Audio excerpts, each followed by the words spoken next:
به ونتوكل عليه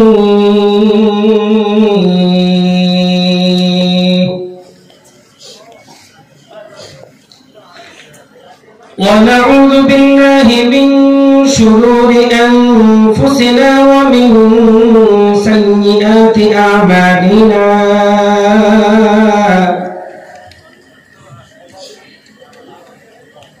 من يهده الله فلا مضل له ومن يضلله فلا هادي له وأشهد أن لا إله إلا الله وحده لا شريك له وأشهد أن سيدنا وسندنا وحبيبنا وحبيب ربنا ومولانا محمدا عبده ورسوله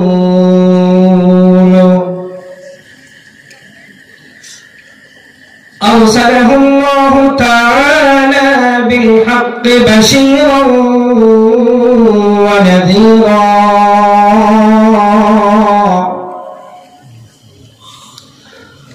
وداعيا إلى الله بإذنه وسراجا وقمرا منيرا أما بعد فأعوذ بالله من الشيطان الرجيم بسم الله الرحمن الرحيم كل نفس ذائقة الموت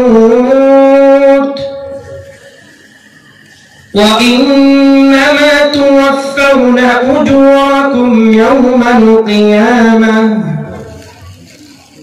فمن زحزح عن النار وأدخل الجنة فقد فاز وما الحياة الدنيا إلا متاع الغرور آمنت بالله صدق الله مولانا العظيم وصدق رسوله النبي الكريم ونحن على ذلك من الشاهدين والشاكرين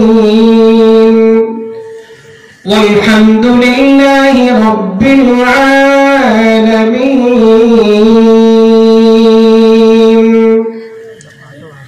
সকলের মহব্বতের সাথে আমরা দরুদ শরীফ পাঠ করি اللهم صل على محمد وعلى آل محمد كما صليت على إبراهيم وعلى آل إبراهيم إنك حميد مجيد اللهم بارك على محمد وعلى آل محمد كما باركت على إبراهيم وعلى آل إبراهيم إنك حميد مجيد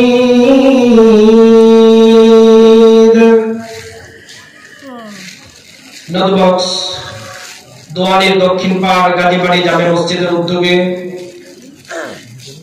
আয়োজিত বরকতময় বার্ষিক ওয়াজ মাহফিলের মুহতারাম মুআজ্জাজ সদর উপস্থিত ওয়াজিবুল ইহতিরাম হযরত উলামায়ে কেরাম উপস্থিত শ্রদ্ধাভাজন মুরব্বিয়ান, প্রিয় যুবক ভাই বন্ধুগণ, স্নেহের কচি কাঁচা এবং পর্দার আড়ালের আমার শ্রদ্ধেয়া মা ও বোনেরা, আল্লাহ রাব্বুল আলামিনের অসংখ্য অগণিত শুকরিয়া যে আল্লাহ তাআলা আমাকে আপনাকে কবুল করেছেন। সুবহানাল্লাহ, আল্লাহু আকবার, কবুল করেছেন। দেখেন, হায়াত মওত মালিক কে? আল্লাহ। সম্পূর্ণ হায়াত এবং হায়াত মওতের মালিক কে? আল্লাহ। আমরা যারা আছি আমাদের মৃত্যু হবে, এটা তো বুঝি। মৃত্যু বিশ্বাস আছে না? আমাদের কখন মৃত্যু হবে তা জানি না। মৃত্যুর জন্য বৃদ্ধ হতে হয় না। আমি আপনাদেরকে দরদের সাথে বহু দূর থেকে এসে কথাগুলো বলছি, যদি দিলটা খুলে দেখানো যেত আপনারা হয়তো গুরুত্বটা বেশি দিতেন। কখন মৃত্যু হবে এটা আমরা কেউ জানি না। মৃত্যুর জন্য বৃদ্ধ হতে হয় না, মৃত্যুর জন্য অসুস্থ হতে হয় না, মৃত্যুর জন্য বয়স বেশি হতে হয় না। আমি কিছুদিনের স্বল্প সময়ের ব্যবধানে কিছুদিন পূর্বে এমন এক ব্যক্তির জানাজা আমি পড়িয়েছি যার বয়স আমার চেয়ে অনেক কম, সুস্থ, তার কোনো রোগ নেই, না হার্টের রোগ, না প্রেসারের সমস্যা, না ডায়াবেটিসের সমস্যা, তার কোনো সমস্যা নেই। সুস্থ সবল মানুষটা, তার স্ত্রী এক পাশে আছে, তার দুইটা ছেলে পাশে আছে, ছোট ছোট ছেলে, তার বৃদ্ধা মাটা তার পাশে আছে। বৃদ্ধা মাটা বলছে পুত্রবধূকে, মা চলো, আমার তো ডায়াবেটিস বেড়ে গেছে, একটু হেঁটে আসে। মা নিয়ে গেল পুত্রবধূকে, দরজা থেকে বের হয়েছে। 10 মিনিট পূর্বে সন্তান তার সাথে, তার মা তার সাথে, তার স্ত্রী তার সাথে। স্ত্রী জানে না 10 মিনিট পরে যুবতী মেয়েটা বিধবা হতে যাচ্ছে। সন্তান দুইটা জানে না 10 মিনিট পরে বাবার ছায়া মাথা থেকে বিদায় নিতে যাচ্ছে, এতিম হতে যাচ্ছে। 10 মিনিট পর জানে না মা সন্তান হারা হতে যাচ্ছে। 10 মিনিট পূর্বে সে সুস্থ হায়াতে আছে, নিঃশ্বাস চলমান। 10 মিনিট পর হুট করে নিঃশ্বাসটা বন্ধ হয়ে গেল, মৃত ঘোষণা করা হলো। না কোনো রোগ, না কোনো সমস্যা, না কোনো কিছু, শেষ। কি আল্লাহ চেয়েছেন তো শেষ হয়ে গিয়েছে। আল্লাহর কসম, হায়াত দিয়েছেন তিনি, শেষও করবেন তিনি। যিনি দিতে জানেন উনি নিতেও জানেন। কথা ঠিক কিনা বলেন? কোনো কিছু চলবে না, সব তস নস করে আপনাকে আমাকে সবার মাঝে থেকে ছিনিয়ে নিয়ে চলে যাবে। সব পড়ে থাকবে, আপনার ব্যবসা আপনার ব্যবসার জায়গায় পড়ে থাকবে। আজকে ক্যাশ বাক্স সামনে নিয়ে ব্যবসায়ী মনে করে আমি ব্যবসা বন্ধ রেখে দোকানে যে 5 ওয়াক্ত নামাজ পড়লাম, আমার ব্যবসাটা মনে হয় নষ্ট হয়ে যাবে। আল্লাহর কসম, আপনার ব্যবসা আপনি যেদিন 5 ওয়াক্ত নামাজের সময় করো, বছরকে বছর থাকবেন না, আপনার ব্যবসা চলমান থাকবে, কিন্তু আপনার কিন্তু সর্বনাশ হয়ে যাবে। কৃষক মনে করে আমার কৃষি ধ্বংস হয়ে যাবে, চাকরিজীবী মনে করে আমার চাকরি নট হয়ে যাবে, কিচ্ছু হবে না। যেটা করার সেটা করি না, যেটা না করার সেটাই গুরুত্ব বেশি দিই। হায়াত কে দিয়েছেন? আল্লাহ। আল্লাহ তাআলা হায়াত দিয়েছেন, হায়াত দিয়ে এমনি ছেড়ে দেন নাই। হায়াত অনেকেই পেয়েছে। আপনাদের এলাকায় বহু মানুষ আছে না? এই ছোট্ট একটা পেন্ডেল, সবাই যদি আসতো এখানে জায়গা হতো? সবাইকে বলেন তো এই সত্য কথা, আসতে বসেন? হ্যাঁ, সুস্থ মানুষ, সবল মানুষ, আজাইরে মানুষ, আজাইরে বুঝেন তো, অবসর মানুষ আশপাশে আছে। এবং মাহফিলের প্যান্ডেলও আছে, দেখবে যে ব্রিজের ওই পারে বসে, দোকান ঘাটেও আছে, তারা আছে, সুস্থ আছে। এই মাহফিল কি সব দিন হয় না? বলেন তো, এই মসজিদের উদ্যোগে আগামী 1 বছর মাহফিল হবে না? কত হবে 1 বছর পর? 8-9 মাস পর এর মাঝে তো মাহফিলটা হবে না। আজকের আপনাদের এলাকাবাসী সকলের সুবর্ণ সুযোগ ছিল যে মাহফিলে এসে ইখলাসের সাথে বয়ান করে, তওবা করে, আল্লাহকে রাজি করি আমি বাড়িতে ফিরে যাব। সুযোগ ছিল কি ছিল না? এখান থেকে কিছু পাখিও নিয়ে পরে বাড়িতে ফিরে যাব, জীবনকে গঠন করব, মাওলাকে রাজি করব। এই সুযোগটা তার ছিল, কিন্তু অনেক কপাল পোড়া আছে যারা নাকি সুযোগ পাওয়ার পরেও সুযোগটাকে কাজে লাগানোর তৌফিক। উনি মনে করছেন কি জানেন, গেলাম না, গেলাম না মাহফিলে। আরে মিয়া তুমি গেলা না, তোমাকে আনা হয়নি। আল্লাহর কসম, আপনারা যারা আছেন না বসে, মনে করবেন না যে আমরা গিয়েছি, না, আমাদেরকে আনা হয়েছে। রহমতের চাদর দিয়ে ঢেকে মাওলা আমাকে আপনাকে এই জায়গায় অংশগ্রহণ করার তৌফিক দিয়েছেন, তিনি শরীক করে নিয়েছেন। যারা আসে নাই তারা আছে, খুব যে ব্যস্ত মানুষ তা না, তারাও এর কামে আছে, ব্যস্ত আছে, তবে আজাইরে ব্যস্ততায় আছে। এই যেমন করতেছে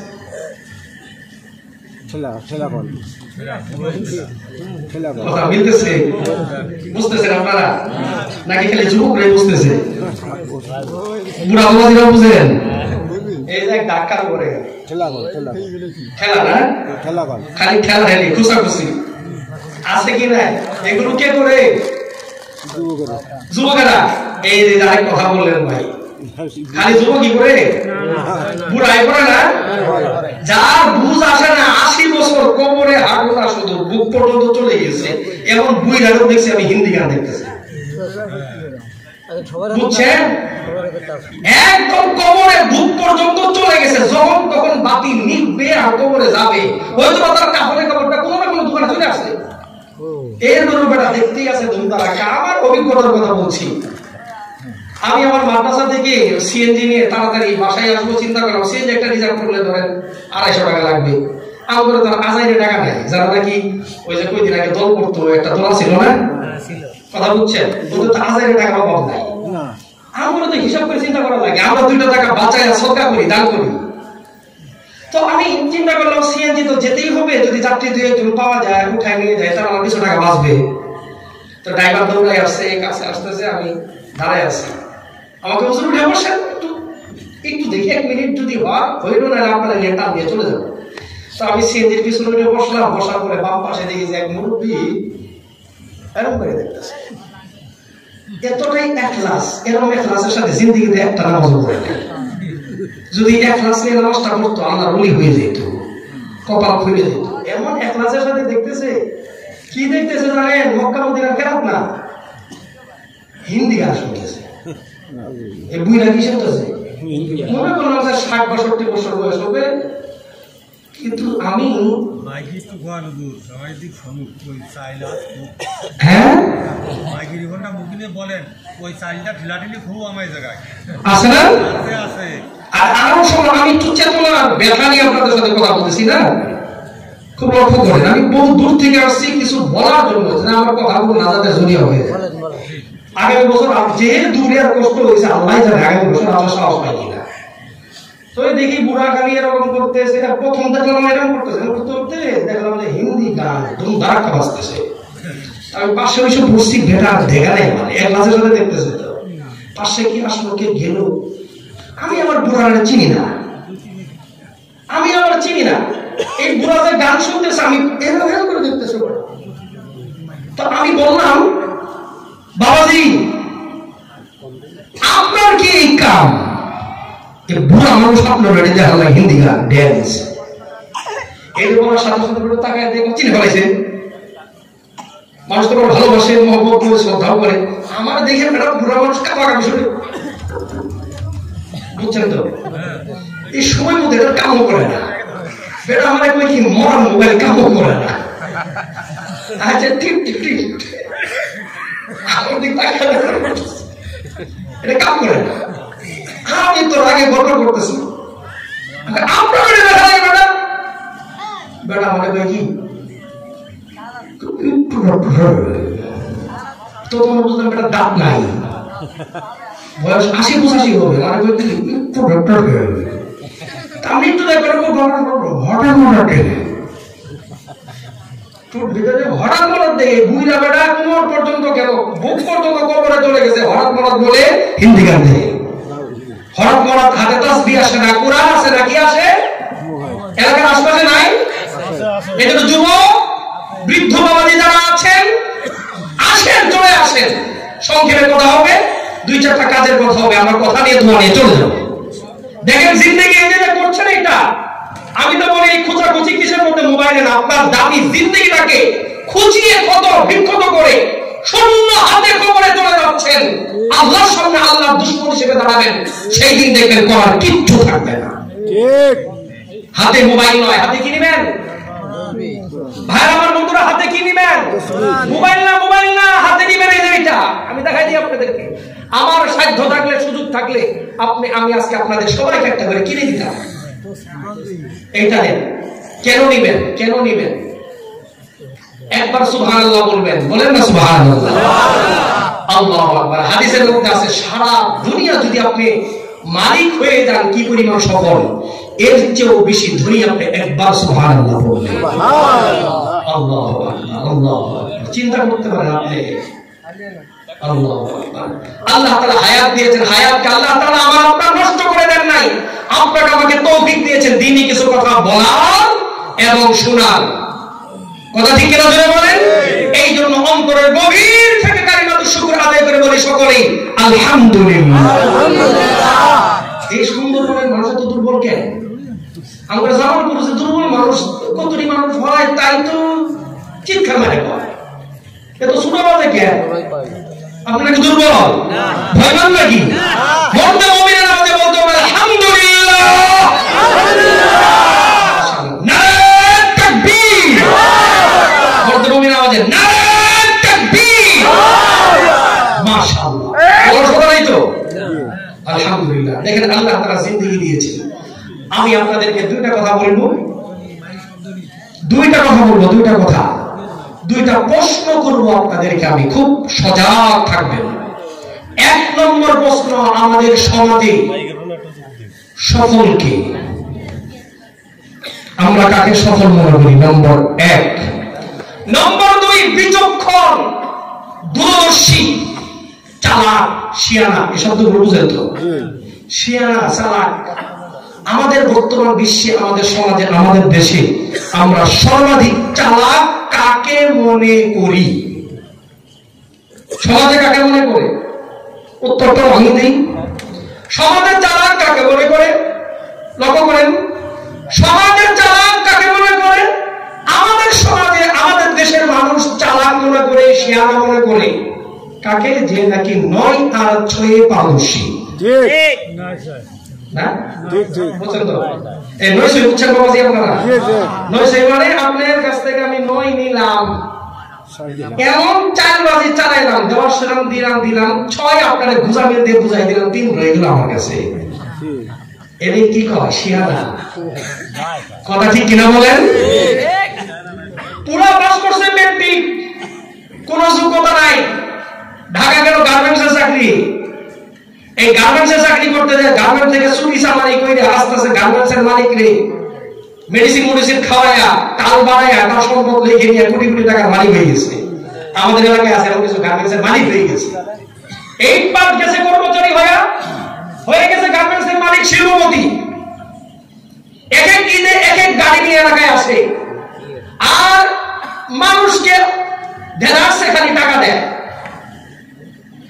ঢাকায় বাড়ি, ময়মনসিংহ বাড়ি, উন্নত শহরগুলোতে বাড়ি, কতদিন পর অস্ট্রেলিয়া যায়, আমেরিকায় যায়, টাকা কামাই করে একদম পাহাড় বানিয়ে ফেলছে।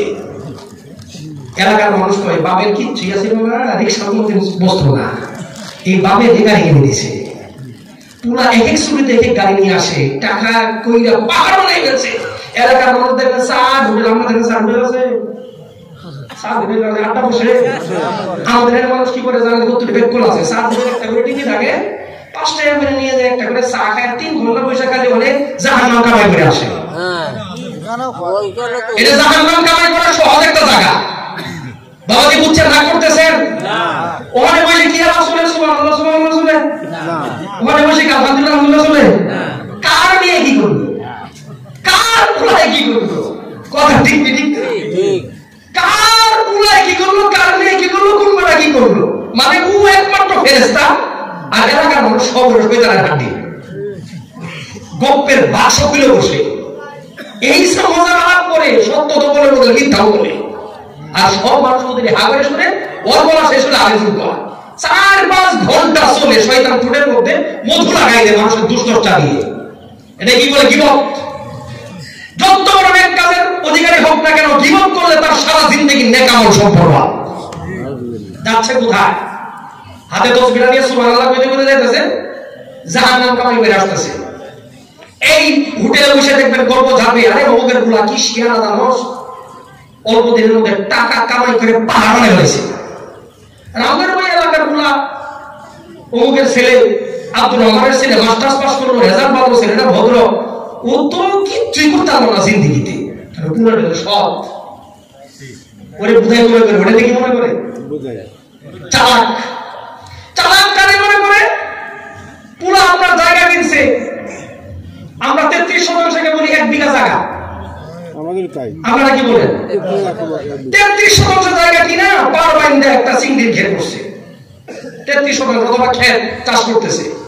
33% ক্ষেত চাষ করার পরে এইবার দেখা দিল 10 বছর পরে মাপতে যায়, দেখে যে আইছিলেন তো বাতরের মধ্যে জায়গা এখন কত 37, তাহলে বাড়লো কত?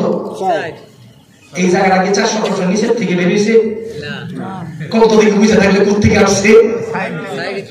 কোন থেকে আমরা ওই যে আই কাটছে, কাটতে কাটতে আর আশপাশে তো হইলো এই পাশে আলিমের মৌলানা সাহেবের ক্ষেত, এই পাশে তাবলিগ ওলামার ক্ষেত, এই পাশে হলো নিরীহ ব্যক্তির ক্ষেত, চতুর্দিকে হলো নিরীহ যারা ভেজাল বোঝা যায় না মানুষের ক্ষেত, নামাজি মানুষের ক্ষেত। ও তো দল করে, সরকারি দল করে, ওর গরম এটা আলাদা।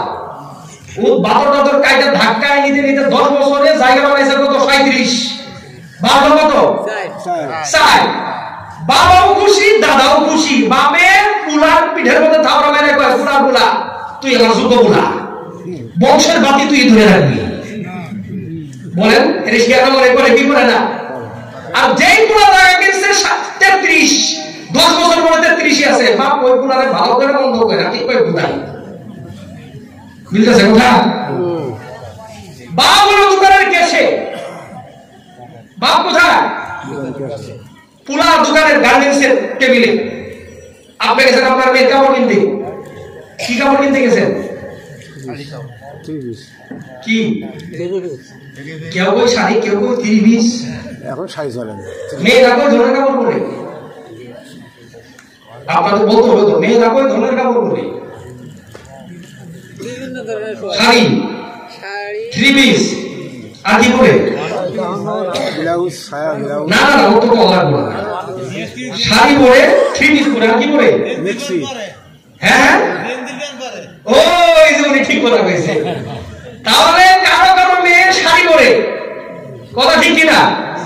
কারো মেয়ে পরে 3-piece, কারো মেয়ে পরে টাইট প্যান্ট আর গেঞ্জি। টাইট প্যান্ট গেঞ্জি পরে বাপ সাথে ডিজিটাল, মেয়ের সাথে ডিজিটাল। কথা বলতেছে, সমাজ আছে কি নাই? এইবার আমাদের মেয়েকে যে টাইট প্যান্ট কিনে দিলেন, টাইট গেঞ্জি কিনে দিলেন, মেয়েগুলো যে এরকম পোশাক পরতেছে, এটা কি উচিত না অনুচিত? জুড়ে বলেন তো দেখি। এই পোশাক দ্বারা ঘরের মধ্যে রহমত আসবে না গজব আসবে? এই পোশাক পরার দ্বারা আপনার মেয়েটা কি জান্নাতি না জাহান্নামী? এই কথাকে আমি বলছি না, বিশ্বনবী বলেছেন। বলবো, শুনবেন। قال رسول الله صلى الله عليه وسلم قال رسول الله صلى الله عليه وسلم صنفان من أهل النار বিশ্বনবী রাহমাতুল্লাহ আলাইহি ফরমান, 2 ধরনের মানুষ জাহান্নামী। আমার নবী বলেন 2 ধরনের মানুষ জাহান্নামী। শুধু জাহান্নামী 2 ধরনের না, জাহান্নামী হবে অনেক প্রকার। কিন্তু আমার নবী বলেন 2 ধরনের জাহান্নামী, এমন জাহান্নামী আমার নবীর যুগে এই অপরাধগুলো আমি দেখি নাই। এমন অপরাধের কারণে জাহান্নামী হবে, আমি নবী পৃথিবী ছেড়ে চলে যাওয়ার বহুকাল পরে এই অপরাধগুলো পৃথিবীতে দেখা দিবে। আর এই অপরাধ করার কারণে এই 2টা শ্রেণী জাহান্নামী হবে। সিনফানি মিন আহলিন নার লাম আরাহুমা, বিশ্বনবী রাহমাতুল্লাহ আলাইহি ফরমান 2 শ্রেণীর মানুষ জাহান্নামী হবে, এদেরকে আমি নবী আজও দেখি নাই। এরা পৃথিবীতে আগমন করে নাই, এরা পৃথিবীতে আমার নবীর যুগে ছিল না। এরা আসবে, বহু পরে আসবে। এক প্রকার কারা? কওমুন মাহুম সিয়াত, কওমুন মাহুম সিয়াতুন কাআদনাবিল বাকারি ইয়াযরিবুনা বিহান নার। বিশ্বনবী রাহমাতুল লিল আলামিন ফরমান, এক শ্রেণীর মানুষ হলো তারা যাদের হাতে জুলুমের চাবুক থাকবে, জুলুমের চাবুক দিয়ে নিরীহ মানুষদেরকে জুলুম করবে, ওই জালেমরা হবে জাহান্নামী। জালেমরা কি হবে? কথা বলে দেখেন, কাউকে জুলুম করা যাবে না। জুলুম করা যাবে না। মানুষকে জুলুম করলে তো যাবেই জাহান্নামী। আরে মানুষ তো দূরের কথা, প্রাণীকে জুলুম করলে মানুষ হয়ে যায়। আল্লাহর হাবিব ফরমান, আমি মেরাজের রজনীতে জিবরাইল আমিন আমাকে সাথে নিয়ে গেলেন জাহান্নাম দেখানোর জন্য। এইবার আমি বিশ্বনবী রাহমাতুল লিল আলামিন ঘুরে ঘুরে জিবরাইলের সাথে জাহান্নাম দেখছি। এইবার জাহান্নাম দেখার পরে আমি দেখলাম একজন মহিলা, ফাইদান ইমরাতুন তাখদিসুহা হিররা। আমি বিশ্বনবী দেখলাম একজন মহিলা জাহান্নামের মধ্যে আছে। এই মহিলার মুখের সামনেটা বিড়াল, যার ধারালো নখ, এই বিড়াল তার ধারালো নখ দিয়ে মহিলার চেহারার মধ্যে আঁচড় কাটছে, মহিলাকে আঘাত করছে, রক্তাক্ত করছে। বিড়ালের আঁচড় কষ্ট না, অবিরত চালিয়ে যাচ্ছে, তার গোশ ছিলে যাচ্ছে। আমার নবী বলেন, অবিরত মহিলাটাকে শাস্তি দেওয়া হচ্ছে। আমি জাহান্নামের ফেরেশতাকে বললাম, কুনতু মাশাআনু হাযিহিল মারআ। আর জাহান্নামের ফেরেশতা এই মহিলার দোষটা কি, অপরাধ কি? এইবার এই ফেরেশতা বলে, ইয়া রাসূলুল্লাহ, ইয়া হাবিবাল্লাহ, এই মহিলা ছিল বড় তেজি। মহিলা কি ছিল? তেজি। তেজি। কিছু মহিলা আছে না তেজ, আমাদের সমাজে কই পাগল আছে। এই তেজের তেজ সুন্দরবনের বাঘের দিকে তো ডরায় না, হেরে দিকে তো ডরায়। মা বলা করেন আছে কি নাই? এই মহিলা যে স্বামীর নির্যাতন করে, এমন মহিলা জাহান্নামী।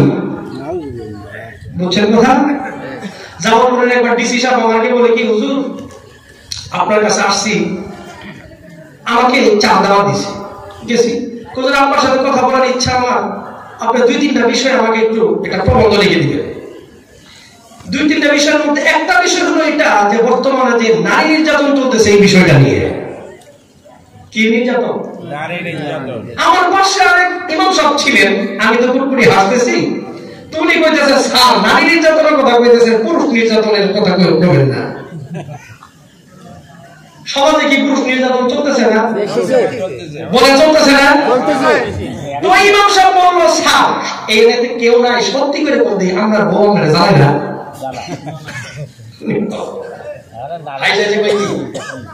আরে শুনে, যে নামাজ পড়ে না, যে আল্লাহকে মানে না, নাফরমান গুনাহগার, এর বউ আরো তার বেশি জানায়। কথা ঠিক কিনা?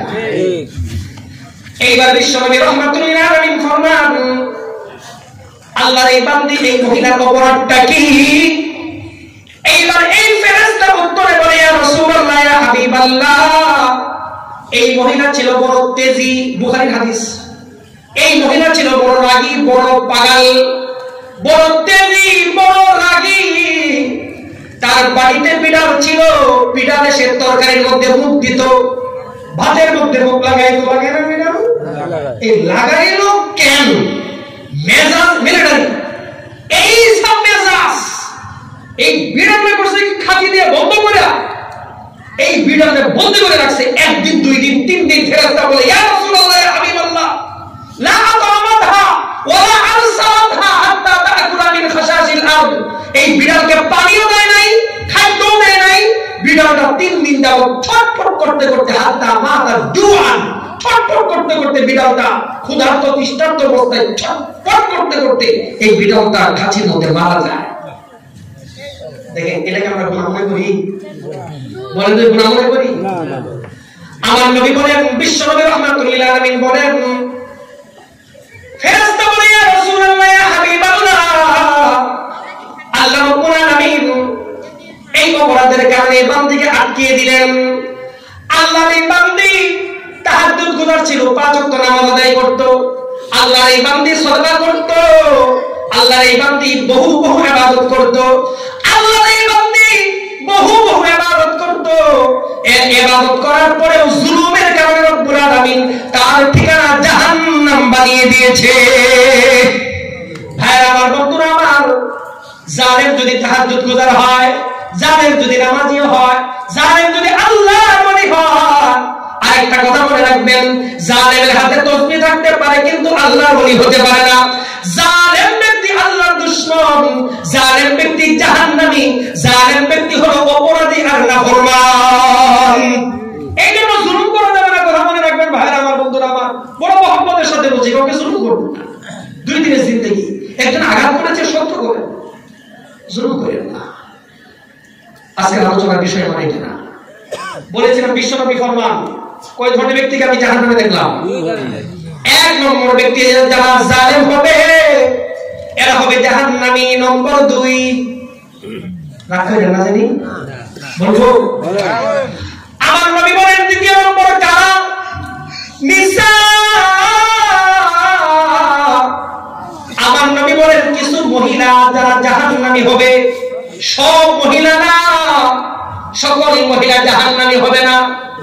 আমার নবী বলেন কেমন মহিলা, শুনে নাও কেমন মহিলা, নিসাউন কাসিয়াত আরিয়াত।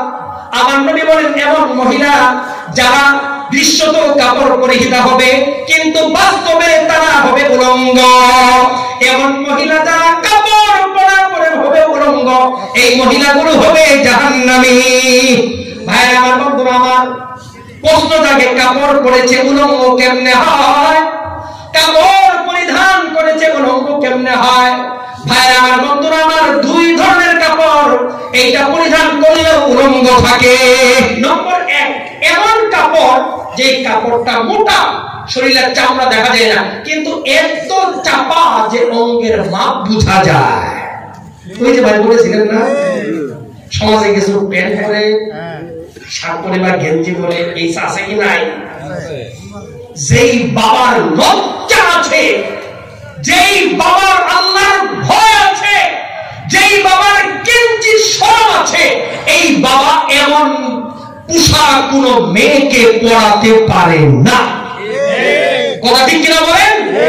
যেই বাবা এমন পোশাক পরিধান করায়, ওই বাবা লজ্জা ছাড়া, ওই বাবা বেহায়া, ওই বাবার মস্তিষ্কে, ওই বাবার মাথায় কুকুর বিড়াল মুতে দিয়েছে, প্রস্রাব করে দিয়েছে। সুস্থ মস্তিষ্ক থাকলে মেয়েকে এমন পোশাক কেউ কিনে দিতে পারে না। এই সব পোশাক পরায় রিক্সায় বসায় নিয়ে যায়, আর আমাদের বগালের ছেলেরা শীষ বাজায়। কথা ঠিক কিনা? মনে রাখেন বাবা, ও বাবা মনে রাখেন, আপনার এই মেয়েটা যদি এমন টাইট পোশাক পরিধান করে, আপনার মেয়েটা যদি এমন পোশাক পরে যে পোশাক ঢিলা ঢালা ঠিক আছে তবে এত পাতলা, উপর থেকে চামড়া দেখা যায়, এমন পোশাক পরিধান করাও আমার নবী বলেন উলঙ্গ। আর এই 2 ধরনের পোশাক, মোটা টাইট, পাতলা, চামড়া দেখা যায়, এই 2 ধরনের পোশাক যারা পরে, বিশ্বনবী ফরমান এরা পোশাক পরিধান করার পরে উলঙ্গ, আর এই উলঙ্গ মহিলারা হবে জাহান্নামী। জাহান্নামের কথা কে বললেন? বলেন কে বলেন? আমি বললাম না, নবী বললেন। মুসলিম শরীফের সহিহ হাদিস শোনাচ্ছি আমি, আবু হুরায়রা থেকে বর্ণিত সহিহ হাদিস। আমার নবী বলেছেন জাহান্নামী। আপনার মেয়ে বলল আপনার মেয়ে জাহান্নামী। আমাদের কোন কলিজার টুকরা কোন মা বোন যদি এমন কাপড় পরিধান করে, জাহান্নামী। এইবার মেয়ে কি একাই জাহান্নামী হবে নাকি আমার বাবাও জাহান্নামী হবে? কোরআনে আছে, হাদিসে আছে, বাবারে আগে দিবে এরপরে মেয়ে যাবে। বাবা হিসাবে মেয়েরা কি করে জানেন? ডিজিটাল সাজাইয়া বা উমরা কইরা হজ কইরা হয়ে যায় মসজিদের সভাপতি। আমাদের আপনাদের এখানে নাই, আমাদের এখানে আছে। এরকম কতটি বদমাশের হাড্ডি আছে, কথা বুঝছেন? তার ঘর ঠিক নাই, বউ ঠিক নাই, মেয়ে ঠিক নাই, নামাজের সময় ইমাম মসজিদে এসে শাসা, তার মেয়ে লেপটা হয়ে মসজিদের সামনে টিং টিং করে হাঁটে।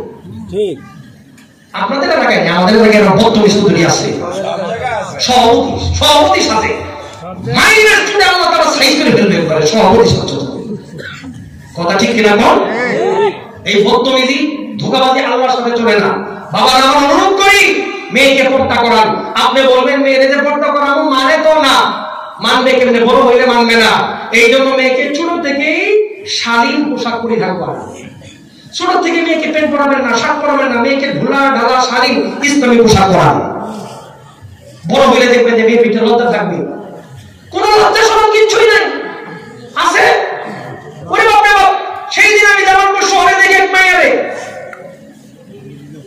মেয়েরে দেখি রিক্সাওয়ালা আমাকে হুজুর দেখছেন এটা দেখে আমি বললাম কি পুরাটা কি করছে? হুজুর এটা পুরানা মেয়ে মেয়ে মেয়ে চুল খাটো, কেপ পরা, টাইট শার্ট আর হলো গিয়ে প্যান্ট। আমার বলে কি হুজুর মেয়ে, এই মেয়ের ঠিকানা কোথায়? আরে ভাই বলেন না কোথায়? আবার আমার মধ্যে কতটি বাবা ভাই আছে এরকম মেয়েরা বিবাহ করে আমার গর্ব করে কি আমি ডিজিটাল বউ আনছি। ডিজিটাল বউ আনার পরে বগা ফান্দে বলে ফান্দে কথা মিলতেছে। এই ভাই শুনেন, বেতনটা নিয়ে বিয়ে করবেন না। আমাদের সমাজে কতটি আছে খালি বিয়ে করে সুখী দেয়, টুকটুকা সুন্দর আর টাকাওয়ালা। টাকার মালিক কিনা টুকটুকা সুন্দর দেখে কি দেখে না? টুকটুকা সুন্দর টাকাওয়ালা বংশওয়ালা মন্ত্রীর বাস্তি কিনা ভাতিজি কিনা দেখে বিয়ে করে আনে। নামাজের খবর নাই, পর্দার খবর নাই, খুব গর্ব করে আমার বউ এরম এরম, আমার বিয়ে এরম এরম, এই দিছে এই দিছে এই দিছে এই দিছে। কিছুদিন পরে দেখা যায় বগা ফান্দে করে কাঁদে। কথা ঠিক কিনা বলেন? বিয়ে করতে হয় কি দেখে? নামাজ পড়ে গা। কথা ঠিক কিনা বলেন? লাজুক কিনা, সভ্য ভদ্র কিনা। তো বিয়ে কি দেখে করবেন বলেন? বলেন মেয়ে লাজুক কিনা, মেয়ে নামাজে কিনা, পরহেজগার কিনা, এগুলো দেখে বিয়ে করবেন। কে কে করবেন এরকম দেখা?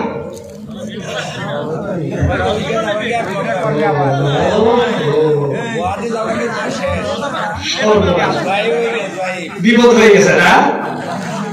দাড়ি বাগান হাত তুলতেছে। শোনেন শোনেন শোনেন, আমি আরেকটু ক্লিয়ার করে দিই, যারা করেন নাই তারা নামাজি পরহেজগার দেখে করবেন। আর যারা করে ফেলেছেন, যাদের সন্তান আছে, নাতি আছে, ছেলে মেয়ে নাতি, এদেরকে দিনদার দেখে বিয়া দিবেন। এবার কথা ঠিক আছে? সবাই মানবেন কথা? না মানলে কি হবে এটা শুনে নেন। قال رسول الله صلى الله عليه وسلم قال رسول الله صلى الله عليه وسلم تنكح المرأة لأربع। বিশ্বনবী রাহমাতুল্লিল আলামিন ফরমান বিবাহ করা হয় চার জিনিস দেখা। কয় জিনিস দেখা? বিশ্বনবী রাহমাতুল্লিল আলামিন ফরমান বিবাহ করা হয় চার জিনিস দেখা। লিজামালিহা ওয়া লিমালিহা ওয়া লিহাসাবিহা ওয়া লিদীনিহা। কেউ বিবাহ করে সৌন্দর্য দেখা, কেউ বিবাহ করে মাল দেখা, কেউ বিবাহ করে বংশ দেখা, আবার কেউ বিবাহ করে দিনদারি নামাজ দেখা, পর্দা দেখা। এইবার চারটার মধ্যে কোনটা দেখে করবেন? আমার নবী বলেন ফাজফর বিজাতিদ্দিন, তুমি দিনদার নেককার পরহেজগার দেখে বিবাহ করো, ছেলেকেও পরহেজগার দেখে বিবাহ করো, তুমি জিতে যাবে, শান্তি পাবে। কিভাবে? আমাদের ভাই আহা সামাজিক দেখেন সমস্যাগুলো। আমাদের ঘর বরবাদ, দিন বরবাদ। আমাদের ঘর বরবাদ, হাজির হওয়া শেষ, উমরাও শেষ, ঘর শেষ, সমাজ আর দেশও শেষ। ভাইরা আমার, বন্ধুরা আমার এক ভাই, এলাকার এক মানুষ, বড় মহব্বতের মানুষ, দৌড়ে আসছে আমার ভাই, হুজুর আপনার দোয়া কবুল হয়েছে। আমরা কি দোয়া করলাম, কি কবুল হলো? হুজুর আমার তো একটাই ছেলে, এই ছেলেটাকে বিবাহ করিয়েছি, আপনার দোয়া কবুল হয়েছে, বউটা মাশাআল্লাহ এক নম্বর পাইছি। আমি বললাম কি এক নম্বর পেয়েছেন? হুজুর টুকটুকা সুন্দর। মাশাআল্লাহ টুকটুকা সুন্দর, মনে মনে বেদ আমি করি নাই। নম্বর 2 কে হুজুর মাল। আমার বিয়ের মেয়ে একটাই, বিয়ের মেয়ে একটাই, প্রচুর টাকার মালিক। বিয়ের পরের দিনে হুজুর পালসার গাড়ি চাবি খাই দিছে, প্রচুর টাকার মালিক। আমি বললাম বউ কি নামাজ পড়ে? হুজুর ছোট মানুষ তো আস্তে আস্তে নামাজ পড়া শুরু করবে। আমি বলছি ক্লাস 7 8 পড়ে। তাই বললাম যে কোন ক্লাসে পড়ে? কই হুজুর ঢাকা ইউনিভার্সিটিতে মাস্টার্সে পড়ে। তিনি বলে ছোট। আমি বললাম দেখেন মানুষ কেমন খারাপ। আমি বললাম যে সে কি পর্দা করে? বলে কি হুজুর পর্দা তো করে না, আস্তে আস্তেই করবো। আমার কি করে প্যান্ট শার্ট পরে ঠিক হয়ে যাবো আস্তে আস্তে, তখন বুঝলাম যে প্যান্ট পরে। 3-4 মাস পরে আমার কাছে এসে বলে কি হুজুর সর্বনাশ, আমাকে একটা তাবিজ দেন। আমি বললাম কেন? হুজুর আমি আমার বিবি আমার পুরো জীবনটারে পুইরা শেষ করে আইছে। বললাম কি করছে? তোমার মনে মনে বলি বকা ভাঙলে বলে কান্দে। আমার নবী বলেছিল দিন দাঁড়ি দেখে বিয়া করো। এই ভাই শুনেন, আমি বুখারী থেকে একটা হাদিস শোনাই। কোথা থেকে বলেন? বুখারী। আমাদের যুবকরা ভুল করে, আমাদের বয়স্করাও ভুল করে বিয়ার সময় মাল দেখে। আর শুনেন, একটা মেয়ে যদি পর্দানশীল হয়, লাজুক হয়, আমাদের সমাজে অনেক মামুল লাজুক আছে না, নামাজি আছে না, অনেকের বিবাহ হয় না। কেন হয় না? যে মেয়ের বাবা তো ছেলেকে গাড়ি দিতে পারবে না। আরে ভাই, আপনার শ্বশুর যদি একটা মোটরসাইকেল কেন সাইকেলও দিতে না পারে, আপনার বিবি যদি নেককার হয়, পরহেজগার হয়, নামাজি হয়, লাজুক হয়, আল্লাহর কসম আপনার জন্য এটাই একটা সম্পদ। কথা বলেন, এটাই একটা কি সম্পদ? কেমনে? আমার নবী বলেছেন কোটি কোটি টাকা নিয়ে আসবে, কোটি কোটি টাকা নিয়ে আসবে, 1 কোটি টাকা নিয়ে আসবে বেনামাজি মেয়ে, আপনার ওই 1 কোটি টাকাও জ্বালাবে, 2 কোটি টাকা জ্বালায়া পুরায়া ছাড়খাড় কইরা আপনাকে পুরাই ধ্বংস করে দিবে। আর যদি মেয়েটা হয় নামাজি পরহেজগার, কিছুই আনে নাই, আল্লাহ তাআলা ওর ইবাদত, ওর ভদ্রতা, সভ্যতার উসিলায় আল্লাহ রাব্বুল আলামিন আপনার বংশের মধ্যে বরকতের দরজা খুলে দিবে। এটা কার কথা? বুখারীর হাদিস, আমার নবী বলেছেন। তাহলে কি বলছিলাম? বুদ্ধিমানকে আমাদের সমাজে যে 6-9 পারদর্শী, তাকে আমরা কি বলি? বুদ্ধিমান না, না, না, না, না। আমার নবী বলেন সে বুদ্ধিমান না। যে ব্যক্তি 9-6 পারদর্শী, ওই ব্যক্তি বুদ্ধিমান না। قال رسول الله صلى الله عليه وسلم قال رسول الله صلى الله عليه وسلم أكيس المؤمنين। বিশ্ব নবী রাহমাতুল্লাহ আলাইহি ফরমান, শুনে নাও, সবচেয়ে বড় বুদ্ধিমানকে, সবচেয়ে বড় বুদ্ধিমানকে, সবচেয়ে বড় বিচক্ষণকে আমার নবী বলেন ওই ব্যক্তি সবচেয়ে বড় বুদ্ধিমান। আকসারুহুম লিল মাউতি যিকরা, যেই ব্যক্তি মৃত্যুকে অধিক পরিমাণে স্মরণ করে ওই ব্যক্তি হলো বুদ্ধিমান। মৃত্যু তো অধিক পরিমাণে স্মরণ করে, সে কি বুদ্ধিমান? যেই ব্যক্তির টাকা বেশি ওই ব্যক্তি বুদ্ধিমান না, যেই ব্যক্তির বাড়ি বড় ওই ব্যক্তি বুদ্ধিমান না, যেই ব্যক্তির জায়গা বেশি ওই ব্যক্তি বুদ্ধিমান না। আমার নবী বলেন ওই ব্যক্তি বুদ্ধিমান যেই ব্যক্তি মৃত্যুকে অধিক পরিমাণে স্মরণ করে এবং মৃত্যুর পরের জীবনে আখিরাতের জন্য সামানা দুনিয়ার জীবন থেকে গুছিয়ে যায়। আল্লাহু আকবার। পৃথিবীতে বহু মানুষ অতীত হয়েছে যারা প্রচুর টাকার মালিক ছিল। পৃথিবীবাসী কি তাদেরকে স্মরণ রেখেছে? প্রচুর ক্ষমতার মালিক ছিল, পৃথিবীর মানুষ কি স্মরণ রেখেছে? বলেন দেখি। যাদেরকে স্মরণ রেখেছে তারা ঘৃণিত। ফেরাউন স্মরণ রেখেছি, কিন্তু ফেরাউনের নাম কি কেউ শ্রদ্ধার সাথে স্মরণ করে? নমরুদ স্মরণ রেখেছে, শ্রদ্ধার সাথে স্মরণ করে? বিপরীতে হযরত বিলাল, চিনেন তাকে? হযরত বিলাল কি রাজা বাদশা ছিল? ভাই আমার বুঝে থাকলে বলেন তো, রাজা বাদশা ছিল? হযরত বিলাল কি মন্ত্রী ছিল? না। হযরত বিলাল কি শিল্পপতি ছিলেন? দেখেন, দুনিয়াতে মানুষ সম্মান পাওয়ার আমাদের দৃষ্টিতে যতগুলো দিক আছে, হযরত বিলালের একটাও ছিল না, কিঞ্চিত ছিল না। হযরত বিলাল তার বংশ ছিল না, কেন? তিনি দাস, তার বাবা দাস। দাস বুঝছেন তো? গোলাম। তার বাবা গোলাম, 14 গোষ্ঠী উপর পর্যন্ত দাস, দাস, দাস। আরবের দাসকে মানুষ মনেই করত না। আমরা তো একটা ছাগলকে মূল্যায়ন করি, একটা মুরগকে মূল্যায়ন করি, দাসকে মানুষ মূল্যই দিত না। তার বাবাও দাস, দাস, তার মা গোষ্ঠীও দাসী। দেখেন, ছিল না টাকা, ছিল 1 টাকারও মালিক না। বংশ ছিল, অভিজাত্য নাই। আরবের না, আরবের বাইরে। আল্লাহ আল্লাহ। প্রাতিষ্ঠানিক সার্টিফিকেট নাই। কারো যদি কিচ্ছু না থাকে, চেহারা দিয়েও কিন্তু অনেক দূর অগ্রসর হতে পারে। পারে কি পারে না? হযরত বিলালের চেহারাটাও ছিল না ভাই, ছিল একটু কালো, এতটাই কালো ছিল, মানুষ কালো বলে কিন্তু চেহারা মিষ্টি পায়, চেহারা কি পায়, মিষ্টি পায়। ভাইরা আমার দেখেন, চেহারাটা এত মোটা ছিল, নাকটা মোটা ছিল, চোখটা গর্তের মধ্যে ছিল, নিচের ঠোঁটটা এত মোটা ছিল, নিচের ঠোঁটটা এই চিবুকের নিচে ঝুলে তার বুক পর্যন্ত ঝুলন্ত ছিল, এই পর্যন্ত, এই যেটা কেমন ছিল, কথা বুঝাইতে পারছি? এরকম মানুষ কালো, চোখটা গর্তের, নাকটা মোটা, দুনিয়ায় সম্মান পাওয়ার ন্যূনতম তার কিচ্ছু ছিল না। কিন্তু বিলালকে আপনারা চিনেন? চিনেন তো? আমরা শ্রদ্ধার সাথে স্মরণ করি না কেন? বিলাল চালাক ছিলেন, তিনি দুনিয়ার পিছনে ছুটেন নাই, তিনি ছুটেছেন মৃত্যুর পরে সামানার দিকে। কথা ঠিক কিনা বলেন? তিনি জায়গা নবীর পিছনে ছুটেন নাই, তিনি ছুটেছেন কার পিছনে? আল্লাহর পিছনে। যে ব্যক্তি আল্লাহর পিছনে ছুটে আল্লাহকে পেয়ে যায়, সারা দুনিয়ার সম্মান আল্লাহ তাআলা তার দিকে ঝুঁকায় দেন, মানুষ তাকে সম্মান করতে বাধ্য হয়ে যায়। 1450 বছর পরে আজকে বিলালকে আমরা ভুলি না, শ্রদ্ধার সাথে স্মরণ করি। কেন?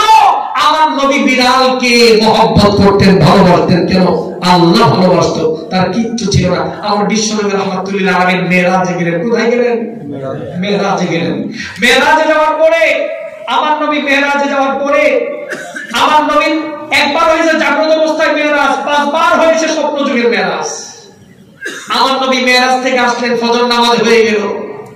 ফজর নামাজের পরে সব সাহাবী বসা, সকল সাহাবীকে সামনে রেখে আমার নবী বললেন, ইয়া বিলাল, ইয়া বিলাল, বিলাল, তোমার কাছে জিজ্ঞাসা। আমি বিশ্বনবী রাহমাতুল্লিল আলামিন প্রশ্ন করি, জিজ্ঞাসা করি, উত্তরটা চিন্তা করে দিবা। আমি বিশ্বনবী রাহমাতুল্লিল আলামিন জান্নাতে গেলাম, আমি নবী জান্নাতে গেলাম। বুখারী শরীফের হাদিস। আমি জান্নাতে যাওয়ার পরে, জান্নাতে গেলাম, আমি নবী জান্নাতে ঢুকি নাই।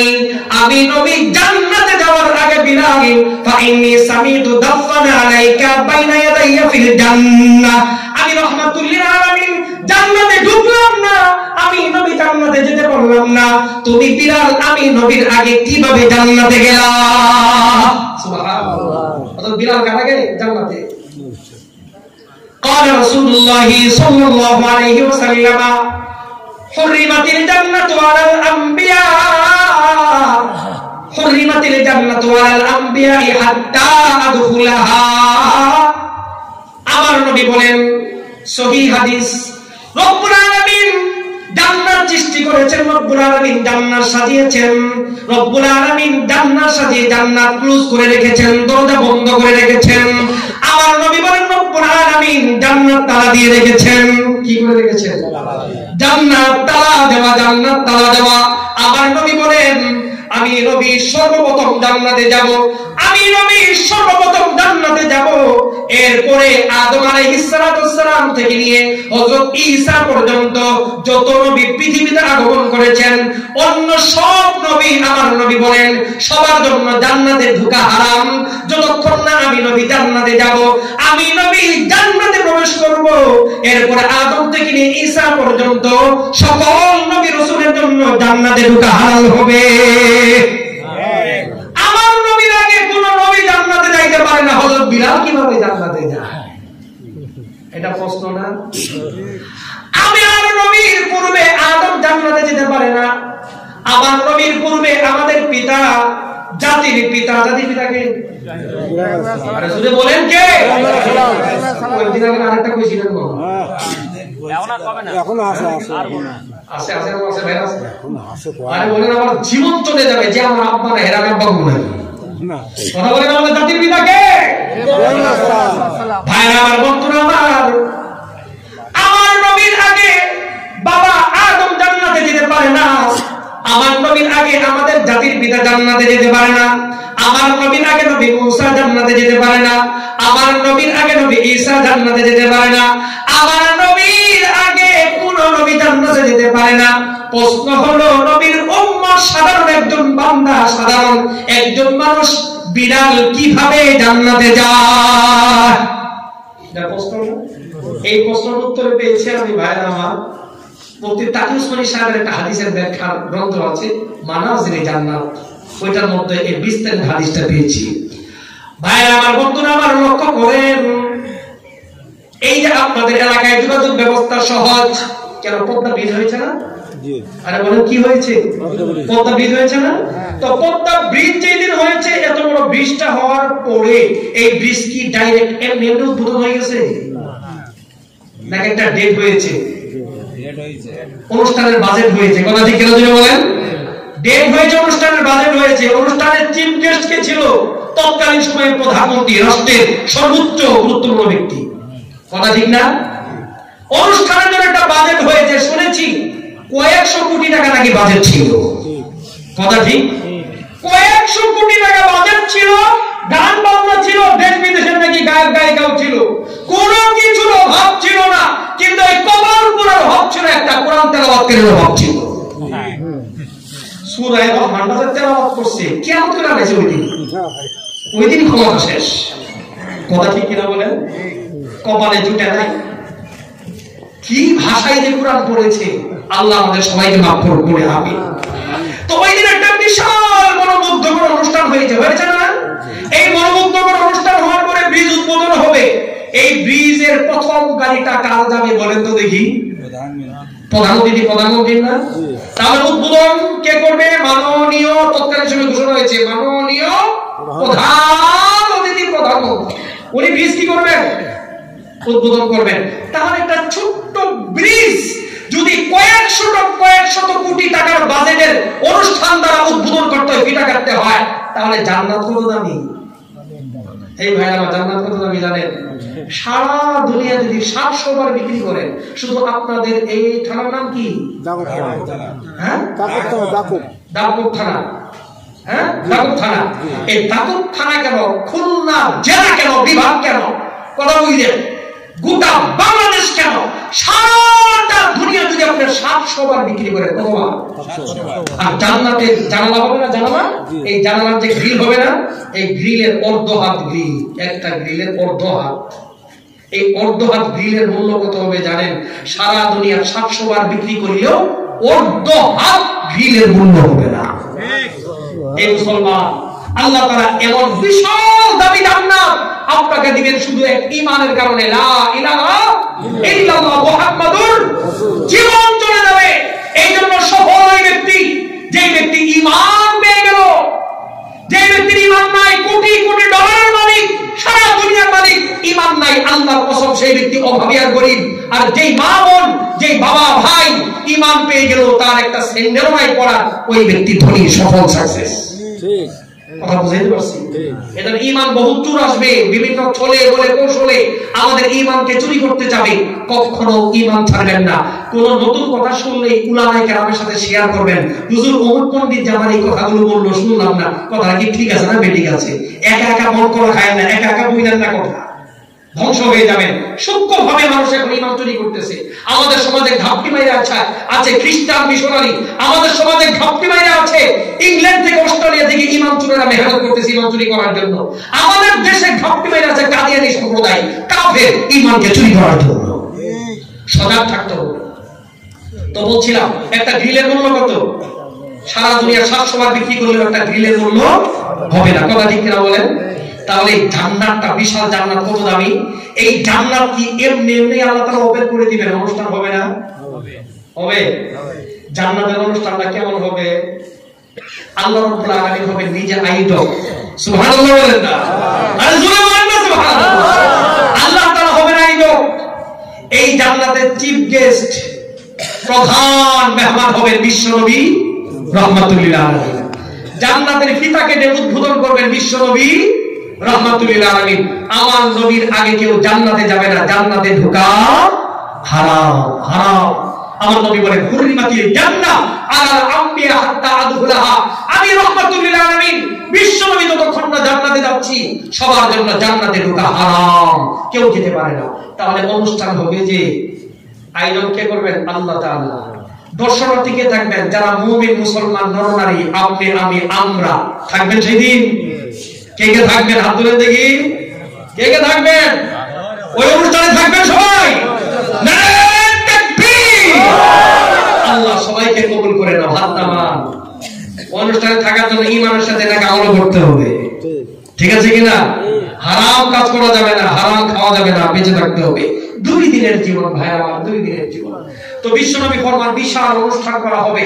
ওই অনুষ্ঠানে চিফ গেস্ট বিশ্বনবী রাহমাতুল্লাহ আলাইহি। আল্লাহ তাআলা অনুষ্ঠান সাজাবেন, মেহমানদারি করবেন।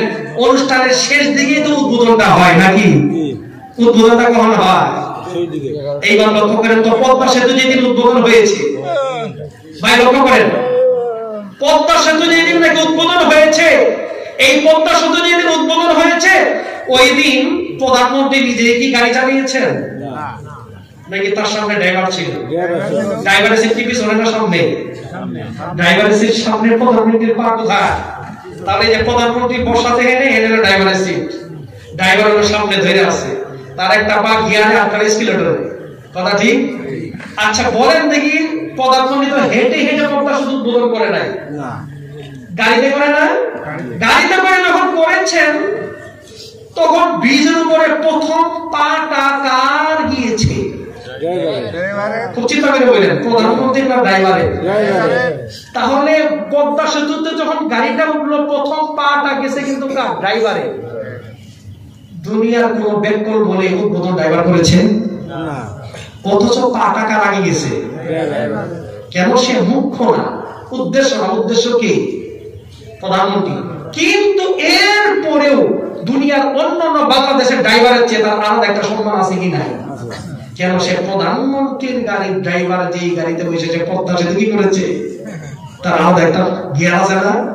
তার পুরা গিয়ার দেখায় না মানুষের ছিল শ্রমিকেরা, আমার ড্রাইভারের গুলা বলে কি বলে না? দেখছেন আপনারা? দেখছেন? লক্ষ্য করেন, আল্লাহ তাআলা অনুষ্ঠান করবেন, সাজাবেন, জান্নাত উদ্বোধন করবেন। বিশ্ব নবী, আমার নবী কি হেঁটে হেঁটে করবেন নাকি বাহনের উপরে বৈশা করবেন? বাহনের উপরে বৈশা। জান্নাত থেকে একটা বাহন আসবে, বাহনের সৌন্দর্য হলো লাগাম, একটা লাগাম লাগানো হবে। এইবার লাগামের সৌন্দর্য হবে একজন কারো লাগাবে হাতে থাকতে হবে। এইবার লাগাম যিনি ধরে টানবেন উনি কি পিছনে থাকবেন না সামনে থাকবেন? এইবার আমি আপনি সব মুমিন মুসলমান ওই মাঠে, ওই অনুষ্ঠান, ওই প্যান্ডেলে যারা থাকবে, লাগামটা লাগানোর পরে সবাই উঁচা হয়ে থাকবে যে আল্লাহ তাআলা আমারে দেখুক, আমারে ডাকুক। সবাই যাবে। হযরত বিলাল ওই পিছনে থাকবেন, উনি চুপটি করে থাকবেন, জানেন না মিথ্যে কথা। হযরত বিলাল দুনিয়া যখন যত হয়ে চলতেন, নীরবতা ভেঙে আল্লাহ তাআলা কুদরতি জবান দিয়ে ডাক দিবেন। জোরে বলেন না সুবহানাল্লাহ। কি ডাকতে দিবেন? কি ডাক দিবেন? আইনা বিলাল, বিলাল কোথায় তুমি? বিলাল কোথায়? এইবার বিলাল রাদিয়াল্লাহু তাআলা আনহু চিৎকার করে বলবেন, লব্বাইকা ইয়া আল্লাহ, রব্বুল আলামিন, আমি গোলাম বিলাল উপস্থিত আছি, আমি হাজির আছি। এইবার বিশ্বনবী রাহমাতুল্লাহ আলাইহি বলেন, আল্লাহ রাব্বুল আলামিন বিলালকে বলবেন, বিলাল তুমি আমার কাছে আসো, কাছে চলে আসো। এইবার বিলাল রাদিয়াল্লাহু তাআলা কাছে চলে আসবেন। এইবার বিলাল রাদিয়াল্লাহু তাআলা কাছে আসার পরে রব্বুল আলামিন বলবেন, বিলাল আমার হাবিব রাহমাতুল্লাহ আলামিন, আমার হাবিব, আমার বন্ধু মুহাম্মদ ফিতা কেটে জান্নাত উদ্বোধন করবে।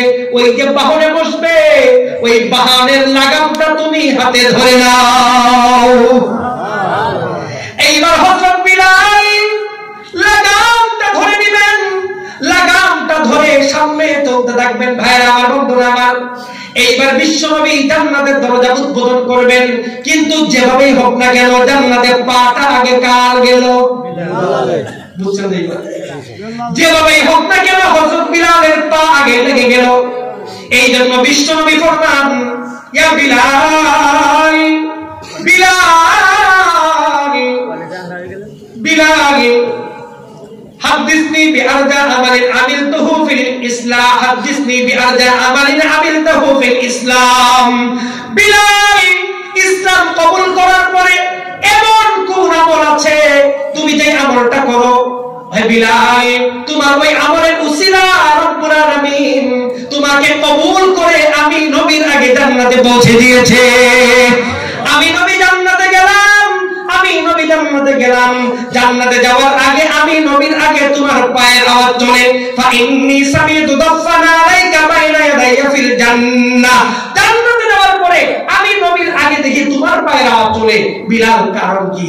হযরত বিলাল চোখের পানি ছেড়ে দিয়ে বলে, ইয়া রাসূলুল্লাহ, আমি অন্য কোনো আমল করি না, যখনই ওযু চলে যায়, ওযু যাওয়ার পরে আমি ওযুটা করে নেই আর 2 রাকাত নামাজ পড়ি। কি বলি বলেন? কষ্ট হইতেছে আপনাদের? ভাই আমার, বন্ধুরা আমার, কথা আমি সংক্ষেপ করে দিব। আমি যেই কথা বুঝাইলাম, মানুষ বুদ্ধিমানকে মানুষ সম্মানিত হয় কেমনে? আমরা মনে করি দামি হয়, বুদ্ধিমান হয় টাকা পয়সা দিয়া। আমরা মনে করি দামি হয়, বুদ্ধিমান হয় জায়গা জমি দিয়া। আমরা মনে করি, মা বোন মনে করে দামি হয়, সম্মানিত হয় গয়নাগাটি দিয়া। আমার মা বোনেরা মনে করে দামি হয়, বুদ্ধিমান হয় পোশাক পরিচ্ছদ দিয়া। না না না, পুরুষ বলেন মহিলা বলেন, একমাত্র দুনিয়ার মধ্যে বলেন, কবরে বলেন, আখিরাতে বলেন, ওই ব্যক্তিটা দামি হয়, বুদ্ধিমান হয় একমাত্র নেক আমল দিয়া। কি দিয়ে? নেক আমল। এইবার নেক আমল করতে হবে কি হবে না? ভাইরা আমার, বন্ধুরা আমার, নেক আমল করতে হবে কি হবে না? জুড়ে বলেন। নেক আমল কি? নেক আমল বহু কঠিন না। না, নেক আমল অনেক সহজ।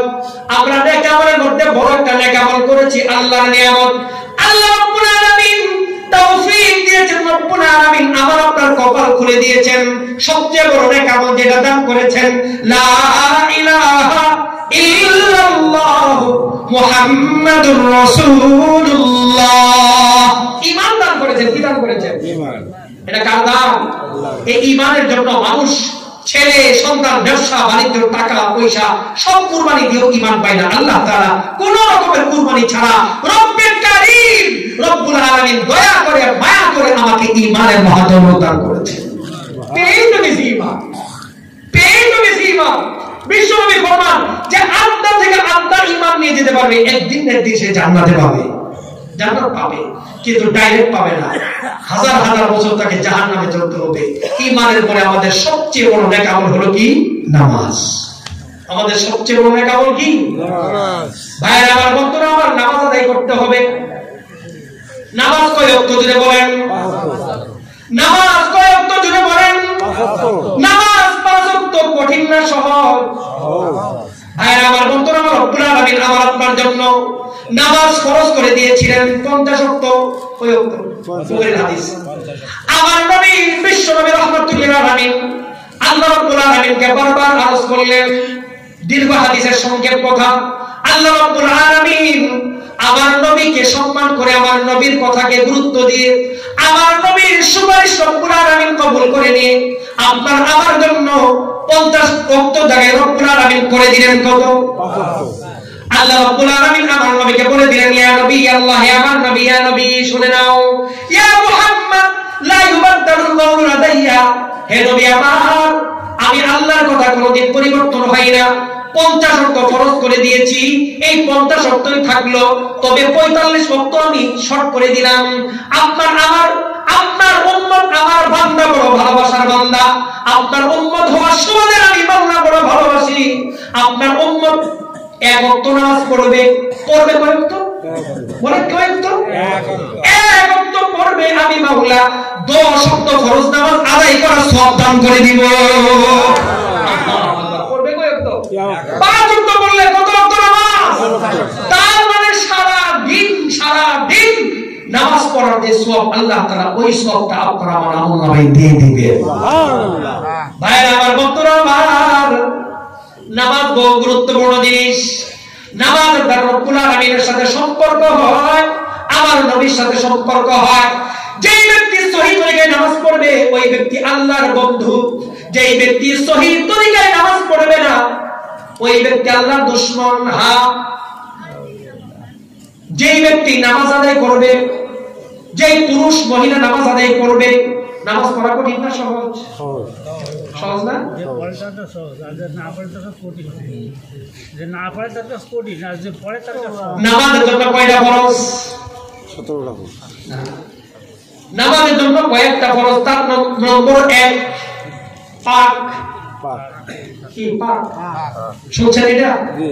হ্যাঁ, 3 পাক 1 ঢাক। জোরানিতে ছেলেরা বলে না 3 পাক 1 ঢাক। 3 পাক কি? শরীর পাক, কাপড় পাক, নামাজের জায়গা পাক। কথা ঠিক কেউ বলেন? শরীর পাক, কাপড় পাক, নামাজের জায়গা পাক। আমার নবী বলেন 3টা পাক। শরীর পাক হইতে হবে। কিসের থেকে পাক? প্রস্রাব পায়খানা থেকে পাক, আবার হারাম মাল থেকে পাক। ঠিক তেমনি ভাবে কাপড় পাক হইতে হবে। কাপড় পাক হইতে হবে। কাপড়টা কিসের থেকে পাক? প্রস্রাব পায়খানা থেকে পাক, হারাম মাল থেকে কি পাক। বুঝাইতে পারছি? কাপড় আপনার সুন্দর সৌদি আরব থেকে কিনছেন, মদিনা থেকে কিনছেন, ঘাম আসতেছে সৌদি আরব রাতের সুন্দর গ্রাম, কিন্তু কাপড় না পাক। কেন না পাক? রাগ করতেছেন না? রাগ করতেছেন? জুড়ি এটা চুরির টাকা দিয়ে হয়ে থাকে কিনা, ডাকাতির টাকা, ঠকবাজির টাকা, অবৈধ টাকা দ্বারা যদি কেনা হয়ে থাকে। এইবার টাকা অবৈধ হয়ে কেমন এটা আমরা জানি না। আমরা জানি এটা এদের অভাব, আরেকদের সাথে সম্পর্ক নাই, কিভাবে হারাম হয়ে আমরা জানি না। ভাইয়েরা জানতে চাই না। সুন্দর কথা বলেছেন। এই ধোঁকাবাজি কতদিন?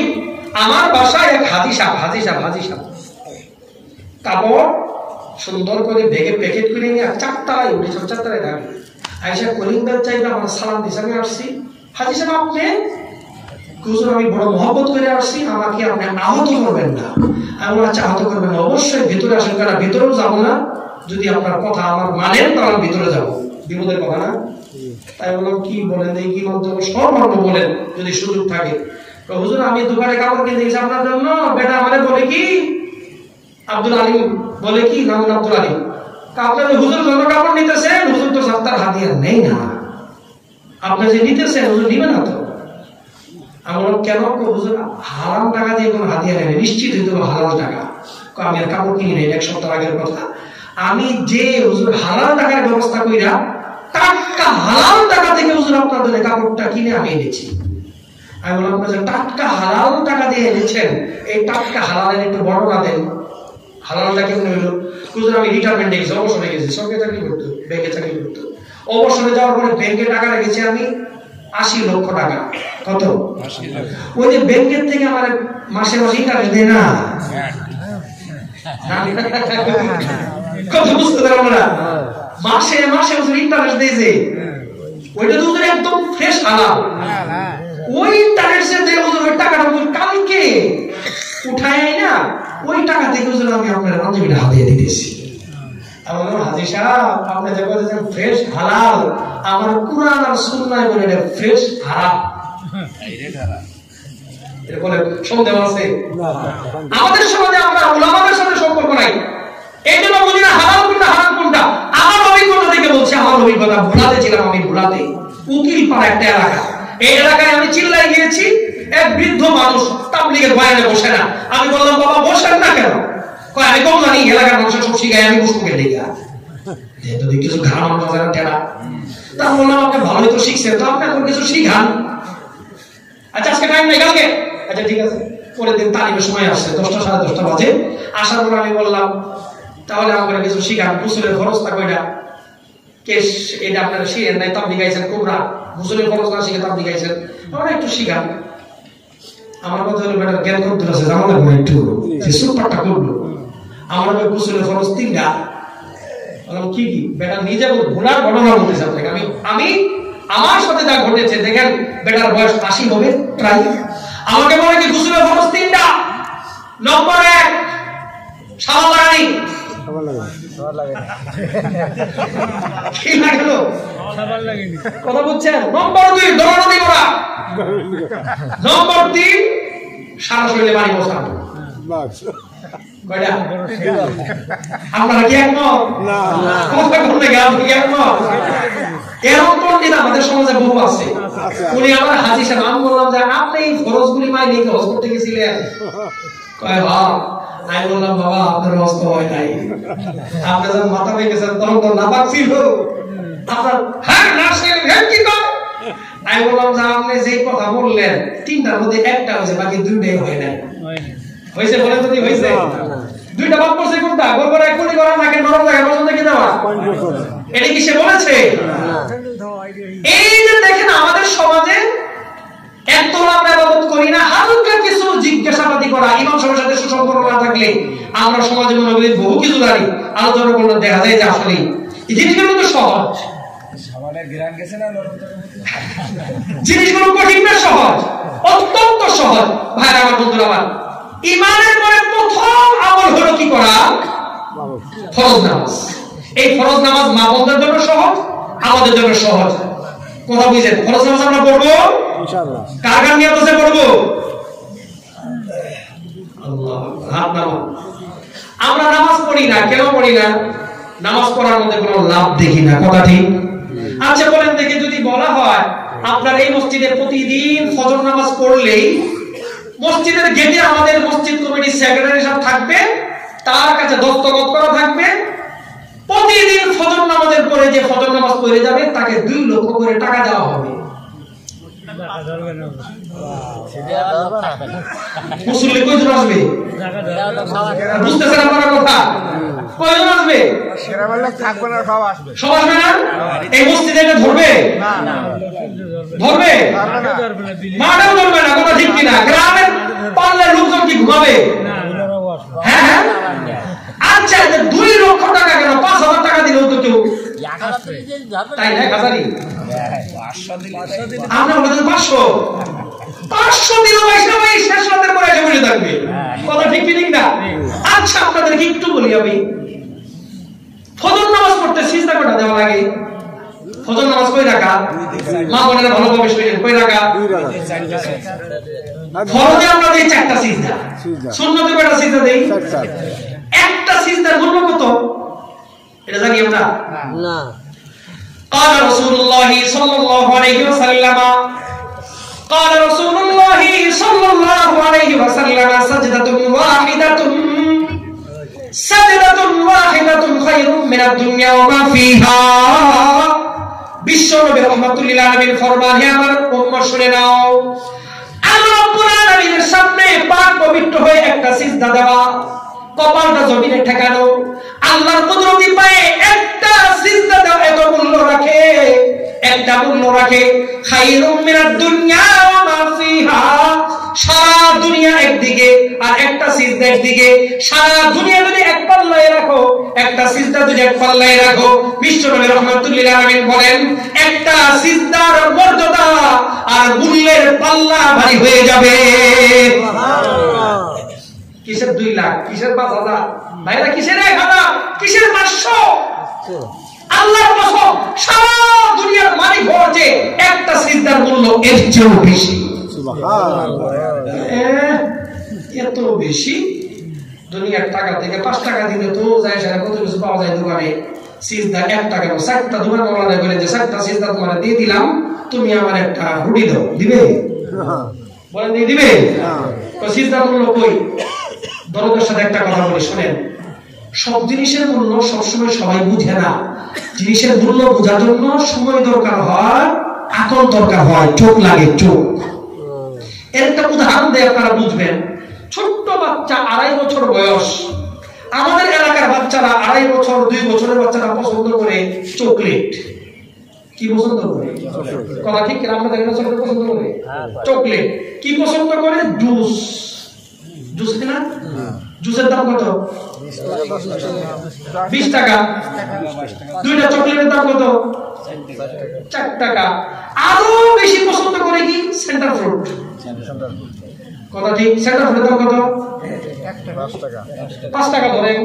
তাহলে 4 আর 5 9, 9 আর 20 কত? 29। এর সব কিছুর চেয়ে বেশি পছন্দ করে হইল চকো চকো। আপনাদের এখানে আছে? এটা একদম পোলাপানটা ওই যে খুশি দেয়া আসতেছে। পোলাপান বুঝবে আর বুড়া মানুষরা বুঝবে, আর আমরা মাঝামাঝি যারা আছে বুঝবো না।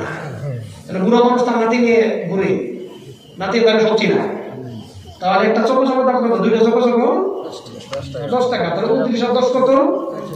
39। খুব উদাহরণটা লক্ষ্য করে রাখবে, বাংলারা শুনেন। 39 টাকা দুইটা চকলেট, দুইটা সেন্টার ফ্রুট, একটা জুস, এক প্যাকেট চিপস, দুইটা চকো চকো। 39 টাকার জিনিস, 39 টাকার জিনিস আপনি এই পাশে রাখলেন, টোটাল সম্পদ কত?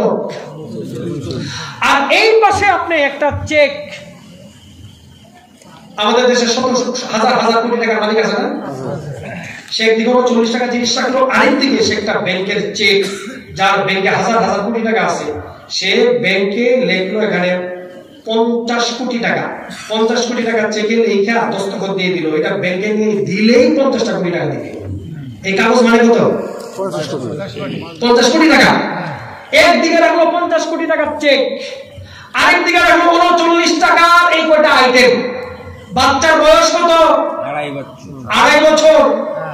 মাঝে ধরলেন শিল্পপতি সাহেব, তাকে বললেন, এই খোকা, এই বাবা, স্বাধীনতা 2 মিনিট। কয় মিনিট? এইটা নিলে এই কাগজ পাবা না, এই কাগজ নিলে এইটা পাবা না, তোমার ইচ্ছা যেটা ইচ্ছা সেটা নিবা। বলেন দেখি বাচ্চা কোন দিকে যাবে? আপনারা কি সবাই একমত? ওদিকে যাবে না, এদিকে যাবে বাবা? কেন যাবে না? এটার মূল্য বুঝে? মূল্যটা বুঝে কে? মা আর আছে 50 কোটি টাকা। মা বাবা জানে 50 টাকা কামায়ের যে কি প্যারাটা, মা বাবা জানে।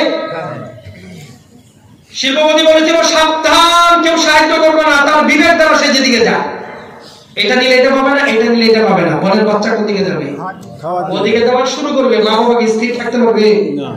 মা বাবা অফিস থেকে ধাক্কা দিয়ে গো, বাবা ওদিকে যাবি না, দিক ঘুর, বাবা এদিকে যাবে কেন? এই কাগজটা খালি কাগজ না। সন্তান বলবে, মা তুমি একটা পাগলা, তুমি তার ছিল কেন? এখানে এত সুন্দর মজার জিনিস চকো চকো একটু কেটে পুরোটা কুইলা জিব্বাতে চাপ দিলে এই যা মজা, কোন মজা না? আরে কাগজে কি আছে? এটা চাপলে কোনো মজা আছে? এটা কোনো কাজ আছে? এটা চাপাইলে কি কোনো মজা আছে? এই 2.5 বছরের বাচ্চাটা, 2 বছরের বাচ্চাটা মাকে পাগল মনে করবে, বাবাকে পাগল মনে করবে। কথা কি আপনারা একমত? আমি দরদের সাথে বোঝাচ্ছি, কথাটা বুঝাইতে পারছি? আমার নবী বলে গেলেন, তোমার দুনিয়া জায়গা জমি ক্ষমতা দাপট সব হলো চকো চকোর মতো, আর তোমার নামাজ, তাসবিহ, সুবহানাল্লাহ, আলহামদুলিল্লাহ, ইবাদত, কুরআন তেলাওয়াত, এই সব হলো ওই চেকটার মতো। সিজদার মূল্য বুঝে আসে না ভাই আমার। যতদিন দুনিয়ার হায়াত আছে, আমি বারবার একটা কথা বলি, একটা আছে সুযোগ আর বুঝে আসা। দুনিয়াতে আপনার আমার আখিরাত কামাই করার সুযোগ আছে, কিন্তু বুঝে আসে না। কিন্তু একটা দিন বুঝে আসবে, চোখ দুটো বন্ধ হওয়ার পরে সুযোগ থাকবে না। ধন্য ওই ব্যক্তি, যে ব্যক্তির মৃত্যুর পূর্বেই বুঝে আসলো আর আপনাদের মতো সামানা বুঝাইলো। এত রাত পর্যন্ত বসে আছেন, নাড়াচাড়া নাই। এলাকায় তো বহু মানুষ ছিল, কথা ঠিক কিনা জোরে বলেন? ঠিক ওই বাচ্চারা যেমন বুঝে না, আমরাও বুঝি না। বাচ্চা চিৎকার করে অবশেষে 39 টাকার জিনিস নিয়ে মজায় মজায় খাচ্ছে, মা বাবা চিৎকার করছে, ও কিন্তু খুশি, কি আমি সাকসেস, খাইতে পারলাম। ওটার মধ্যে কি আছে? মা বাবা পাগলা, তার সেরা কিছু বুঝে না। কিন্তু এই ছেলেটা একদিন বুঝবে। কোন দিন বুঝবে? বয়স যদি 20 হবে, মা বাবা বলবে বুঝা কত দাম, টাকা কামাই করবে খাবি। ওই দিন 20 টাকা কামাই করতে যে কত প্যারালা, 50 টাকা কামাই করা কত প্যারালা বুঝবে। ওই দিন আফসোস করবে, আর দেওয়ার সাথে মাথা ঠুকরাবে, মাথা রক্তাক্ত করবে। হায় আফসোস, যদি ওই কাগজটা ওই দিন নিয়ে নিতাম, আজকে 50 কোটি টাকা দিয়ে ওগুলো কেন, ওগুলো কোম্পানি দিতে পারতাম, আমি ফ্যাক্টরি দিতে পারতাম, সবই ছিল। কথা ঠিক কিনা জোরে বলেন? ঠিক আপনার আমার একটা সিজদা, কোরআনের একটা আয়াত, একবার সুবহানাল্লাহ, আল্লাহর কসম, একটা সিজদার এত মূল্য, গোটা নামাজের কত মূল্য, মসজিদের অবস্থার কত মূল্য, মা বোনদের জায়নামাজে দাঁড়ানোর কত মূল্য। কথাটা বুঝাইতে পারছি? আহা, এই সুযোগটা আছে কতদিন? যতদিন নিঃশ্বাসটা চলমান আছে। এই জন্য যারা এই সুযোগটা কাজে লাগিয়েছেন, দুনিয়াতে তারা দামি হয়েছেন। যারা কাজে লাগান নাই, তারা আল্লাহর কাছে অপদস্থ হয়ে গেছে, দুনিয়াতে অপদস্থ হয়েছে। নমরুদ, ফেরাউন, হামান, কামান অপদস্থ হয়েছে। আমাদের সুযোগ আছে কি নাই? আমরা সুযোগটা কাজে লাগাবো ইনশাআল্লাহ। 5 ওয়াক্ত নামাজ পড়বো। কে কে পড়বো হাত তুলেন দেখি। সবাই বলুন ইনশাআল্লাহ। আল্লাহ আপনাদের সবাইকে কবুল করে নেন, সবাইকে সহজ করে দেন। হাত নামান ভাইরা আমার, বন্ধুরা আমার। ইবাদত করব আল্লাহর নৈকট্য অর্জন হবে, ইবাদত করব জান্নাতের নৈকট্য অর্জন হবে। ইবাদত করব না জাহান্নামের নিকটবর্তী। জাহান্নাম মানে ধ্বংস, ধ্বংস, ধ্বংস। এই 11 মাস রমজানের পরে আমরা কি ইবাদত বেশি করেছি না গুনাহ বেশি করেছি? গুনাহ বেশি করেছি না ভাইরা আমার, বন্ধুরা আমার। গুনাহ করতে করতে ইবাদতের পাল্লা হালকা, ইবাদত ছিল কম, গুনাহ ছিল বেশি। গুনার পাল্লা ভারী। গুনাহ করতে করতে ধ্বংসের গর্তের কিনারায় ছিলাম। না জানি ধ্বংস হয়ে যায়, না জানি জাহান্নামে পড়ে যায়। আল্লাহ রাব্বুল আলামিন এই বান্দাকে ধ্বংস করার জন্য সৃষ্টি করেন নাই। আল্লাহ রাব্বুল আলামিন এই বান্দা বান্দিকে জাহান্নামের জন্য সৃষ্টি করেন নাই। রব্বুল আলামিন এই বান্দা বান্দিকে বড় ভালোবেসে, বড় মায়া করে, বড় মমতা করে সৃষ্টি করেছেন। ভাইরা আমার, বন্ধুরা আমার, আল্লাহ রাব্বুল আলামিন চান না আমাদেরকে ধ্বংস করে দিতে। আল্লাহ রাব্বুল আলামিন চান না আমাদেরকে বরবাদ করে দিতে। আল্লাহ রাব্বুল আলামিন চান না আমাদেরকে দুনিয়া আখিরাতে ধ্বংস করে দিতে। এই জন্য রব্বুল আলামিন আপনাকে আমাকে বাঁচানোর জন্য, আপনাকে আমাকে রহমতের কুলে জায়গা দেওয়ার জন্য, আপনাকে আমাকে জান্নাতি বানানোর জন্য, আপনাকে আমাকে সফল বানানোর জন্য, এই জন্য রব্বুল আলামিন এই একটা মাস রমজান মুবারক দান করলেন। সুবহানাল্লাহ। মানে কি? রমাদান, 3টা শব্দ, 3টা অক্ষর। রমাদান, রমাদান। এই 3 শব্দ, এই 3 অক্ষরের শব্দের অর্থ হলো জ্বালিয়ে দেওয়া। যেই ব্যক্তি রমজান পাইল, যেই ব্যক্তি রমজান পাইল, রমজানের রোজা রাখলো। কঠিন না সহজ? খুব কঠিন। আরে বলেন খুব কঠিন। সহজ না? আরে রমজানের রোজা তো মজা। কই আমরা তো মজা পাই না। রমজানের রোজা রাখলে, রোজা হইলে মজা, যদি না খেয়ে থাকা হয় তাহলে কষ্ট। রোজাটা রোজা হইলে তখন মজা। রোজাটা কখন হয় না? দেখেন, রোজা রাখা আমার বাসার ছাদে উঠছি রমজানে, আসরের পরে কোরআন তেলাওয়াত করতেছে, ছাদে উঠা নিচে দেখি আমাদের এলাকায় পাশে 3 তালা, মাঝে এসে দেখি এক রিক্সাওয়ালা আগে প্রস্রাব করবে।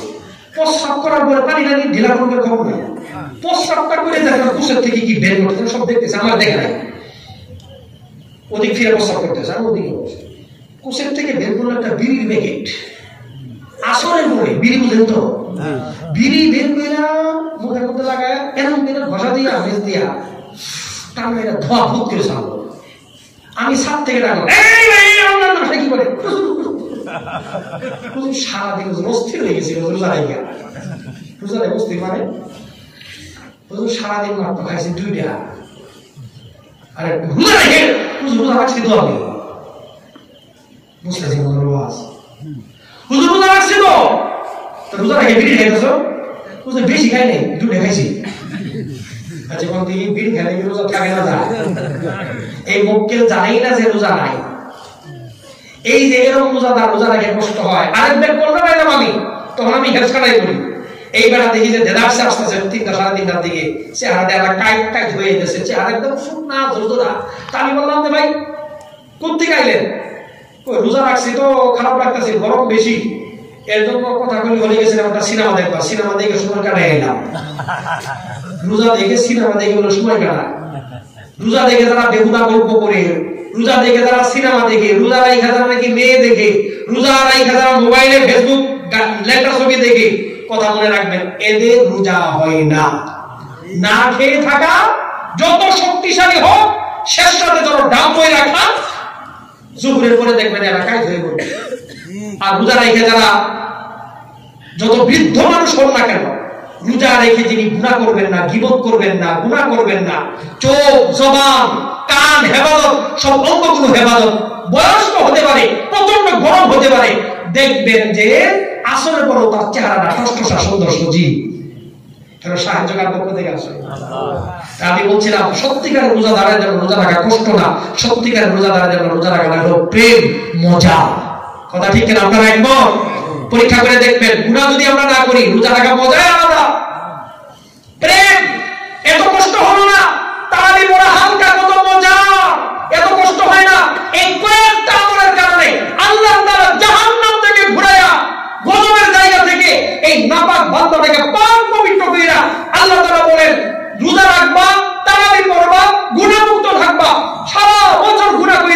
নিজের ধ্বংস করে ফেলছো গুনার নাপাকি রোজার কারণে আমি জ্বালায়া পোড়ায়া সারখার কইরা স্বর্ণ যেমন নাকি পচা ময়লা স্বর্ণ আগুনে দিলে পরিষ্কার হয়ে যায়, রোজার আগুন দিয়ে আমি গুনাহ বান্দার পুড়ে ফেলি, ওই বান্দাকে যখন ইফতার হয় আমি রহমতের সিনায় বান্দা বান্দিকে জড়ায় নেই। সুবহানাল্লাহ। জাহান্নামী বান্দাটাকে আমি জান্নাতি বানায় নেই, আমার দুশমন বান্দাটাকে আমি দুষ্ট বানায় নেই, কবর পোড়া বান্দাটাকে আমি সুভাগা বানায় নেই। এই রমজান আসতেছে কয়েকদিন পরে। বাস্তবতায় রমজানের আগেও কত মানুষ বিদায় নিয়ে চলে যাবে, রমজানের আগে কত মানুষ বিদায় নিয়ে চলে যাবে। একবারে রমজান শুরু হলো শনিবারে, আমি মসজিদে বয়ান করলাম যে দোয়া করেন আল্লাহ তাআলা তাদের হায়াত দীর্ঘ করে দেয়। শনিবারে রমজান আসরের পরে, ওই বছর শনিবারে ছিল, রোববারে রোজা রাখছি, শনিবারে দিন যায় চাঁদ উঠছে, আসরের পরে দেখা গেল ওই লোকটা মারা গেছে। কয়েক মুহূর্তের জন্য রমজানের মাসটা পাই নাই।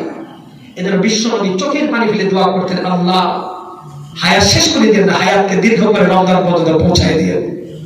আল্লাহুম্মা বারিক লানা ফি রজবা, বলেন দেখি আল্লাহুম্মা বারিক লানা ফি রজবা ওয়া শাবানা ওয়া বাল্লিগনা রমাদান।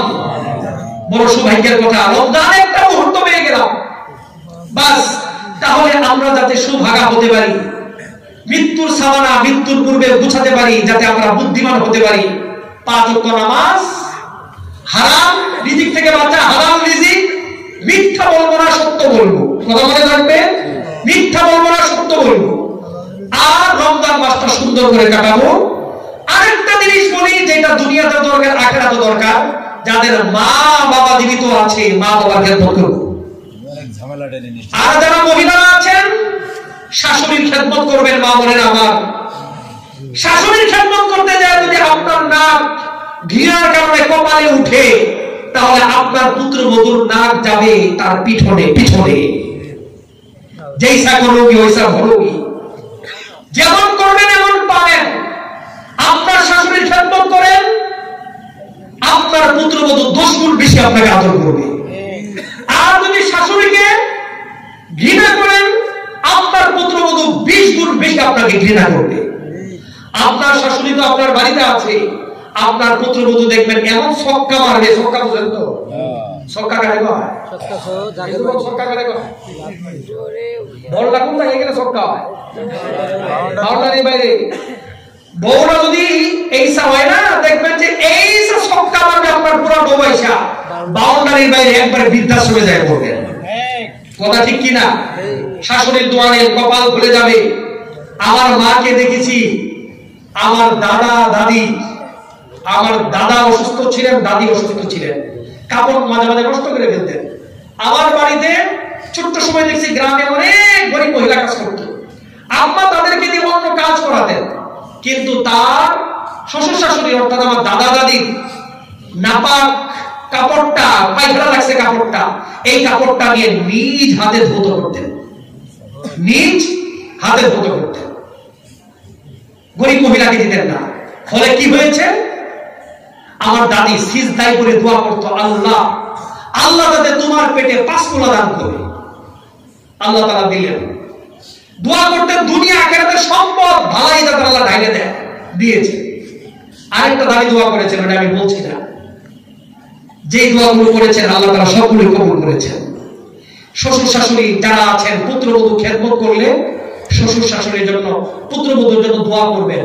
আমাদের মধ্যে কিছু শ্বশুর শাশুড়ি আছে, তারাও সমস্যা আছে, পুরা লোক 2 বেলা খাবার দেয়, আদর করে দেয়, ব্যস্ততার কারণে 1 বেলা দিতে পারে নাই। মেয়ে ফোন দিছে, না রে মা খাই নেই তো, তোর ভাবি কি খাবার দেয়, খুঁজি নেই না, এরকম বলে বলে 2 বেলা দিছে, সামনে দেখবেন 1 বেলাও দিবে না।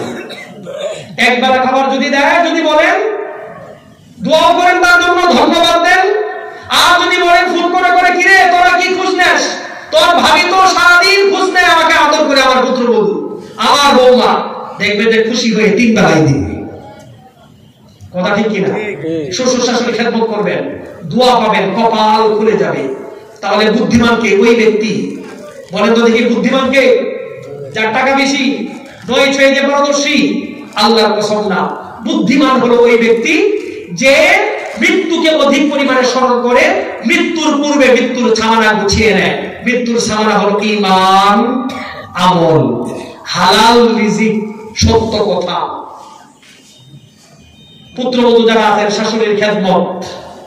কথা ঠিক আছে তো? কথাগুলো মানবো আমরা? বলেন মানবো তো কোথায়? ইনশাআল্লাহ। 5 ওয়াক্ত নামাজ পড়বো সবাই, সবাই পড়বো ইনশাআল্লাহ। হালাল রিজিক খাবো, হারাম থেকে বেঁচে থাকবো, হারামের মধ্যে ধ্বংস, অভিশাপ। আর এই যে হাতে একটা করে তাসবিহ রাখবেন, সুবহানাল্লাহ বলবেন। কি বলবেন? দৈনিক 100 বার কমপক্ষে সুবহানাল্লাহি ওয়া বিহামদিহি সুবহানাল্লাহিল আযীম। বলেন দেখি, সুবহানাল্লাহি ওয়া বিহামদিহি সুবহানাল্লাহিল আযীম। আন আবি হুরায়রা রাদিয়াল্লাহু তাআলা আনহু قال قال رسول الله صلى الله عليه وسلم من قال في اليوم 100 مرة سبحان الله وبحمده سبحان الله العظيم حطت خطاياه وإن كانت مثل زبد البحر। বিশ্বনবী রাহমাতুল্লিল আলামিন ফরমান, যেই পুরুষ মহিলা যেই বান্দা বান্দি দৈনিক 100 বার পড়বে সুবহানাল্লাহি ওয়া বিহামদিহি সুবহানাল্লাহিল আযীম, বলেন সুবহানাল্লাহি ওয়া বিহামদিহি, দৈনিক 100 বার পড়বে সুবহানাল্লাহি ওয়া বিহামদিহি সুবহানাল্লাহিল আযীম। বিশ্বনবী রাহমাতুল্লিল আলামিন ফরমান, তার আমলনামায় যদি সমুদ্রের ফেনা বরাবর গুনাহ থাকে, রব্বুল আলামিন দৈনিক 100 বার এই তাসবিহ পাঠ করার কারণে রব্বুল আলামিন ওই বান্দা বান্দির সমুদ্রের ফেনা তুল্য গুনাহগুলো মাফ করে দিয়ে নিষ্পাপ বানিয়ে দিবে। হাতে তাসবিহ রাখবেন, পারলে দরুদ শরীফ পড়বেন। আমার নবী ফরমান, দরুদ শরীফ অধিক পরিমাণে পড়ো। যেই ব্যক্তি দরুদ শরীফ অধিক পরিমাণে পড়বে তার টেনশন দূর হয়ে যাবে, তার বিপদ দূর হয়ে যাবে, তার পেরেশানি দূর হয়ে যাবে। আল্লাহ রাব্বুল আলামিন তার আয় উপার্জনে বরকত দিয়ে দিবে। আল্লাহ রাব্বুল আলামিন তার জন্য রহমতের দরজা খুলে দিবেন। আল্লাহ রাব্বুল আলামিন তাকে পেরেশানি মুক্ত জিন্দেগি দান করবেন। দরুদ শরীফ পড়েন। দরুদ শরীফ লম্বা আছে, ছোট আছে। ছোট দরুদ শরীফ কি? আল্লাহুম্মা সাল্লি আলা মুহাম্মাদ, আল্লাহুম্মা সাল্লি আলা মুহাম্মাদ, আল্লাহুম্মা সাল্লি আলা মুহাম্মাদ বা সাল্লি আলা মুহাম্মাদ, সাল্লি আলা মুহাম্মাদ পড়তে পারবেন? সাল্লি আলা মুহাম্মাদ। ভাইরা আমার, বন্ধুরা আমার, আরেকটা দরুদ শরীফ আছে, জাযাল্লাহু আন্না মুহাম্মাদাম মা হুয়া আহলুহু। হাদিসের মধ্যে বিশ্বনবী রাহমাতুল্লিল আলামিন ফরমান, এই ছোট্ট দরুদ শরীফ জাযাল্লাহু আন্না মুহাম্মাদাম মা হুয়া আহলুহু, আমার নবী বলেন, যে ব্যক্তি এই দরুদ শরীফটা একবার পাঠ করবে, কয়বার?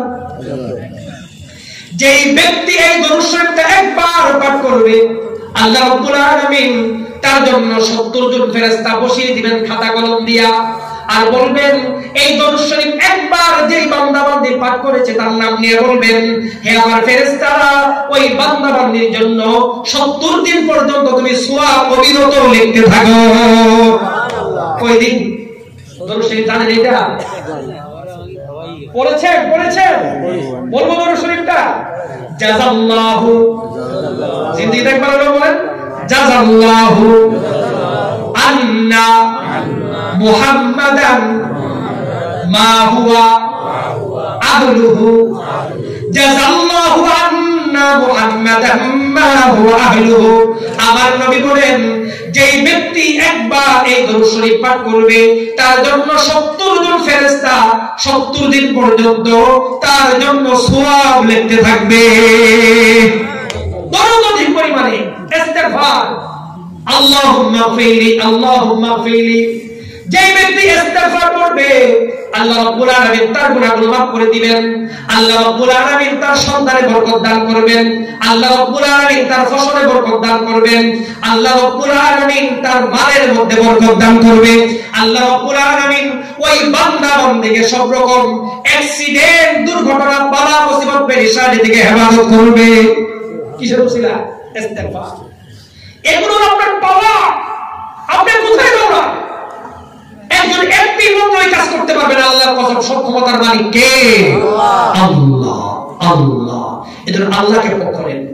তাহলে বুদ্ধিমান কে? ওই ব্যক্তি যে মৃত্যুকে অধিক পরিমাণে স্মরণ করে আর মৃত্যুর প্রস্তুতি মৃত্যু আসার পূর্বেই নিয়ে নেয়। মৃত্যু কখন আসবে জানা নেই।